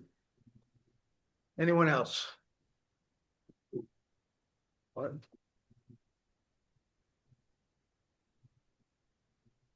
Yes, hi, Linda Campbell, White House Crossing Road. Anyway, question. This tower you propose, will it serve Route 22 by the gravel mine? By the parking area? That's a big gap when you go north of White House Crossing. You're talking about the scenic overlook? Yeah, it's part of the scenic overlook. And the gravel area north of that. Right. Okay. So it's part of the whole valley. Right. That's what I'm saying. And that there's a gap in service. Are we looking, can you connect to that? Or are we just looking at this little piece on Route 22? Because you know what? I can tell you, I go down to the Ankrum, welcome to Ankrum sign, and I can call people. Just pull over on Carson Road and hello, how are you? And I've done the loop and I have been able to call people. If it drops, but then you know what? It drops for 3 minutes, but then I can pick up. I did a test with a few people and, found out, yes, there are little gaps, but you can have things. And then since I've been there for over 60 years, for the valley to change in this way, I've stayed because of the beauty. I've enjoyed. I work in Poughkeepsie. I come home every day. I look at the mountains. I look at the valley and say, I'm so happy to be a resident of Ankrum and pay more taxes to be here. Otherwise, the tower goes up. I'm looking for a decrease. Anyway, that's it. Thank you very much. And I do appreciate your time, your attention, your dedication, your love of the community. And I know you're all thinking very hard and it's a difficult position. So thank you. Got it. Just one quick thing. I know you have to evaluate whether it's a moderate or serious impact. Whether you go for the tower or not, how could you not recognize it as at least a moderate impact on this area? I just don't understand.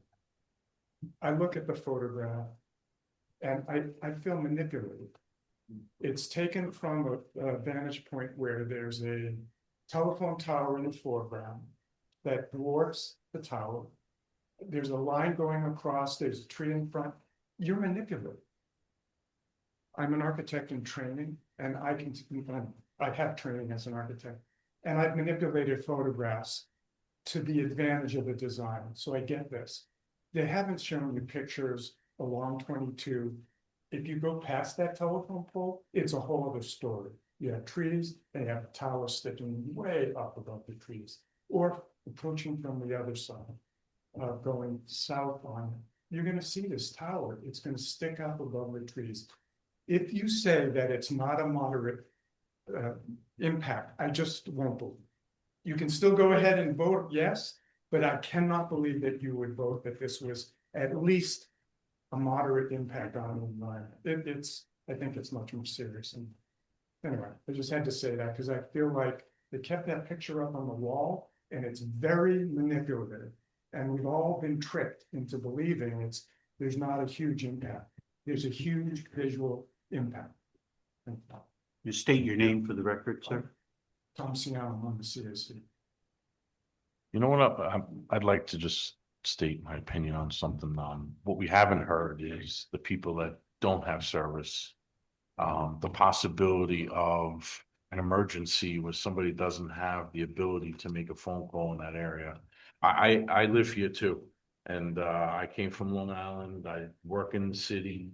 I enjoy coming here and living here. I love the mountains. I love the views.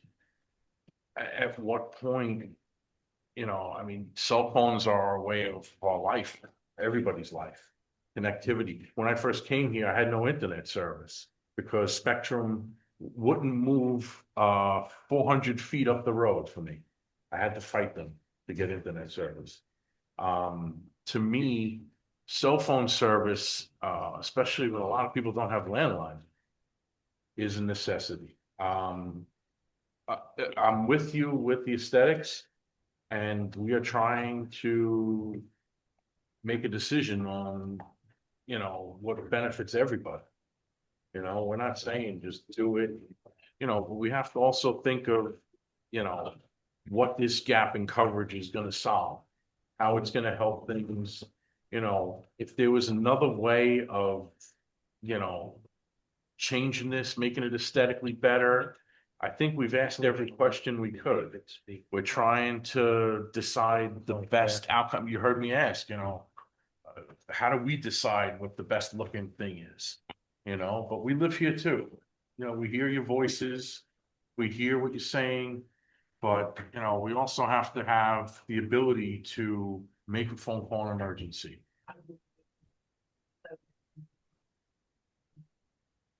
Okay, but I know there's so many spots you can. That brings me back to that. I said that a long time. And it's not something that. We're not trying to argue with you or fight with you. We're just trying to, to make a decision and help everybody to try and get to. You're the last, no, go ahead. Are not provided. When you have a 911 emergency, it will reach into any carrier in an area. There's spots that mine don't work at all. Respectfully speaking, there was just a national outage for Verizon recently. Verizon put out in their advertisements to people that they may have problems accessing 911. They may have problems making 911 phone calls in that outage. Again, emergency calls aren't just 911. There's other issues. I'll be very, very quick. One comment was at the first public hearing, there were public who stated that they didn't have ability to make phone calls. There were people who claimed about certain emergency services where they had broken down on the side of the road and they couldn't make a phone call for several times. In fact, there was someone who had a heart attack. So there was public comments on that issue, and I'll be very brief on everything else. Mr. Campanelli's statements have been the same statements now for the last few months. It's also been answered by me and the consultant. So showing the gap on 10 frequencies, your consultant has already said we show the gap on the lowest frequency. The way it works is the lowest frequency propagates the furthest. So you put the gap on the lowest, then you have the gap on all the higher up ones. He keeps bringing up Extenet Flower Hill. I know I had a cover letter submitted that showed you there was much more recent cases than Extenet Flower Hill. And I also went into detail about what Extenet Flower Hill stated. It talked about a signal strength of -85 and how that is too strong of signal strength to say a gap in coverage. We've shown -85, -95, and -105 gap in coverage. So that's been asked and answered. Regarding stealth installation is a term of art, but what the actual law says is concealment elements. Painting a facility brown to blend it in with the background is absolutely a concealment element. Regarding EFR, it's purely speculative. The law is the law. It's the same thing as if we built under a zoning code limitation that said the building could be built up to 30 feet tall, and then we built a building that's 20 feet tall. You can't deny the application because the code allows it to go up to 30 feet. That's not the applicant's application. The law says that it can go up higher. That's what the law says.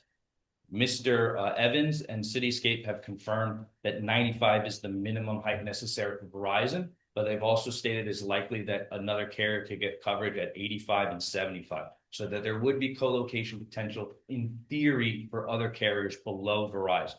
So they've made it, although it's speculative, there is a reason to believe why if a co-located carrier came on, they wouldn't create the additional expense of extending the tower if they could go 10 feet below and still provide coverage. But also that's not the applicant's application. Regarding the independent analysis, same thing with any application that comes to a planning board. We submit plans of the facility and you review the plans. Planning board doesn't draft their own plans of a project. So again, Cityscape is required to review the information that's provided. They have an expert opinion on the information that's provided, but it's not their job to have their own independent radio frequency analysis. However, in their reports, they did do their own analysis of alternative sites. So they did do some of their own work on this, on the information. Regarding the scenic resources, again, I do understand everybody's really important about the scenic corridor overlay zone, but again, the town code says you can put a tower of 100 feet in the scenic corridor overlay zone. So there really is, I understand the importance of the scenic corridor overlay zone, but there really is a intention by the town to have towers in the scenic corridor overlay zone. And regarding economic impacts, while there's been no evidence to support any of the statements that were made, your cell phone connecting to the network, that is an economic benefit. People do business on their cell phone calls. So having connectivity, being able to make cell phone calls, being able to use your cell phone for emails and business opportunities, there are economic benefits to having coverage. Again, regarding having the review of the visual impacts, you again bring it back to the fact that an individual property owner's impact isn't what's important. If for SECR standpoint, it literally says an individual property owner's impact is not as important as a publicly aesthetic resource. So if it was a park that could see the tower, other things like that where people recreate and congregate, that's really what you're looking at for SECR. And regarding what happened with the solar and where they're reviewing from alternative properties, there's a specific language in the solar law that talks about maximizing screening from contiguous properties. That's why the solar company had to do that. So again, regarding the comment that, driving along with coverage creates an issue, a safety issue, there's hands-free devices. People can make phone calls in safe manners that are code compliant and law compliant, that don't necessarily create a danger and safety issue. In fact, making those phone calls while you're in those areas, that is a safety issue, because if you lost a coverage and you have any period of time where you do not have the ability to make a phone call, there could be important information that needs to be shared, not just a 911 phone call. Sometimes you need to make other emergency phone calls.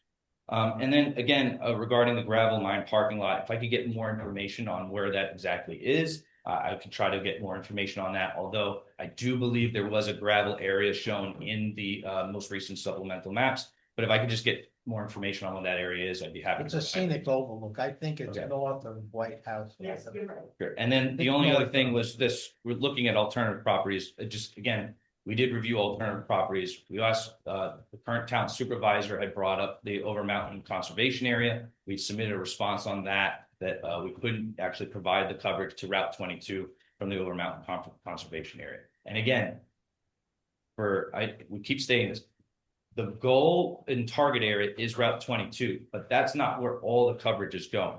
We've stated, again, it is Route 22 and the surrounding areas. The reason why we focused more on discussing Route 22 was in context of a discussion about Boston Corners. We're not saying that the coverage is limited to the strip along Route 22. It is the surrounding areas. And you did have members of the public come up and say that, they do work logging in the surrounding areas, and they came make phone calls. Some people said that they actually had to drag people down the mountain to make phone calls. So those are our quick responses to these, and we could try to provide more responses at the next meeting.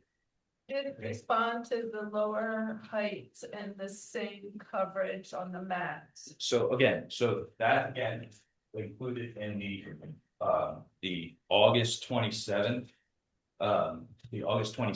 cityscape report. In the August 27th cityscape report, they specifically say that the 95-foot height is required. We've also included For the same coverage? no, so they're saying the 95 foot center line height is required for Verizon to fill in their coverage objectives.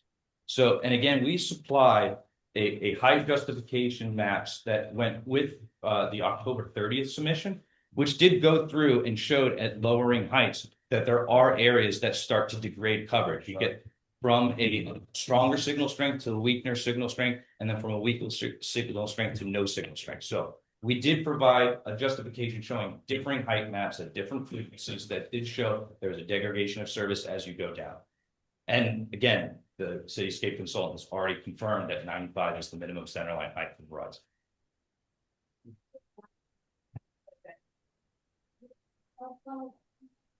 Have a look at the maps and look at Route 22. Use that as a baseline, right? Just to use that as a starting point. Say, where is the sign for Angram to begin, and where does the cover? Just have a look at them. To compare, you mean? Just compare. Have a look at the maps and compare 100 to 80 to 60, and have a look at how the coverage, as shown by the maps, changes on Route 22. I think it helps demonstrate, because ultimately it's not about is it 100% perfect coverage? No. When they changed the antennas and went down to 100 feet, was it the exact same coverage? No. They said it was negligible. It wasn't the same coverage. We're not talking about the exact same coverage. Is it exactly the same? It'll never be exactly the same. You could have a bird fly into an antenna and it will be the same, right? What we're talking about is the trade-off. What does 80 feet look like for 97% of the same impact that you would never feel because you're driving 55 miles an hour on Route 22? If you could go down to 60 feet and the impact is a 30-second, 20-second, 10-second additional gap along Route 22, isn't that worth it for the impact that you would have visually in our spots? That's what I was trying to articulate. I didn't do well earlier. Thank you. So again, she's not. you have an expert. This is it. Yeah. This is it. Yeah. But you have an expert who reviews this, and again, there's a reason you hired an expert. This is technical information. Just taking a layman's view of something and saying, "Hey, this looks the same as this, or this looks similar enough," or to equate it into things like a 10-second gap along the highway. There's no evidence on that. Again, you have a consultant that's shown that they have an expertise. You've retained them. They have also stated that 95 center line is the minimum height. That's the fact in the record. The board's consultant has said that the 95 height is the minimum height. You also have a zoning code that says it anticipates a 100-foot tower here. Okay, the end. Can we do a motion to adjourn this public hearing till the special meeting, Till the March meeting. the March meeting? That's why we did the. We're not doing we did public. The comment. Earl, Are we done with public Yeah. hearings? Well, we done that. Well, let's talk until the about next that. meeting. But Yeah, Can we no. just do that? My understanding is that you heard the comments tonight so that you can close. the public hearing. Okay, just want to make sure. Yeah. I just wanted, all right, so I just wanted to get a motion. Yes, you can do, Let's- yes, you can do it and you should do it.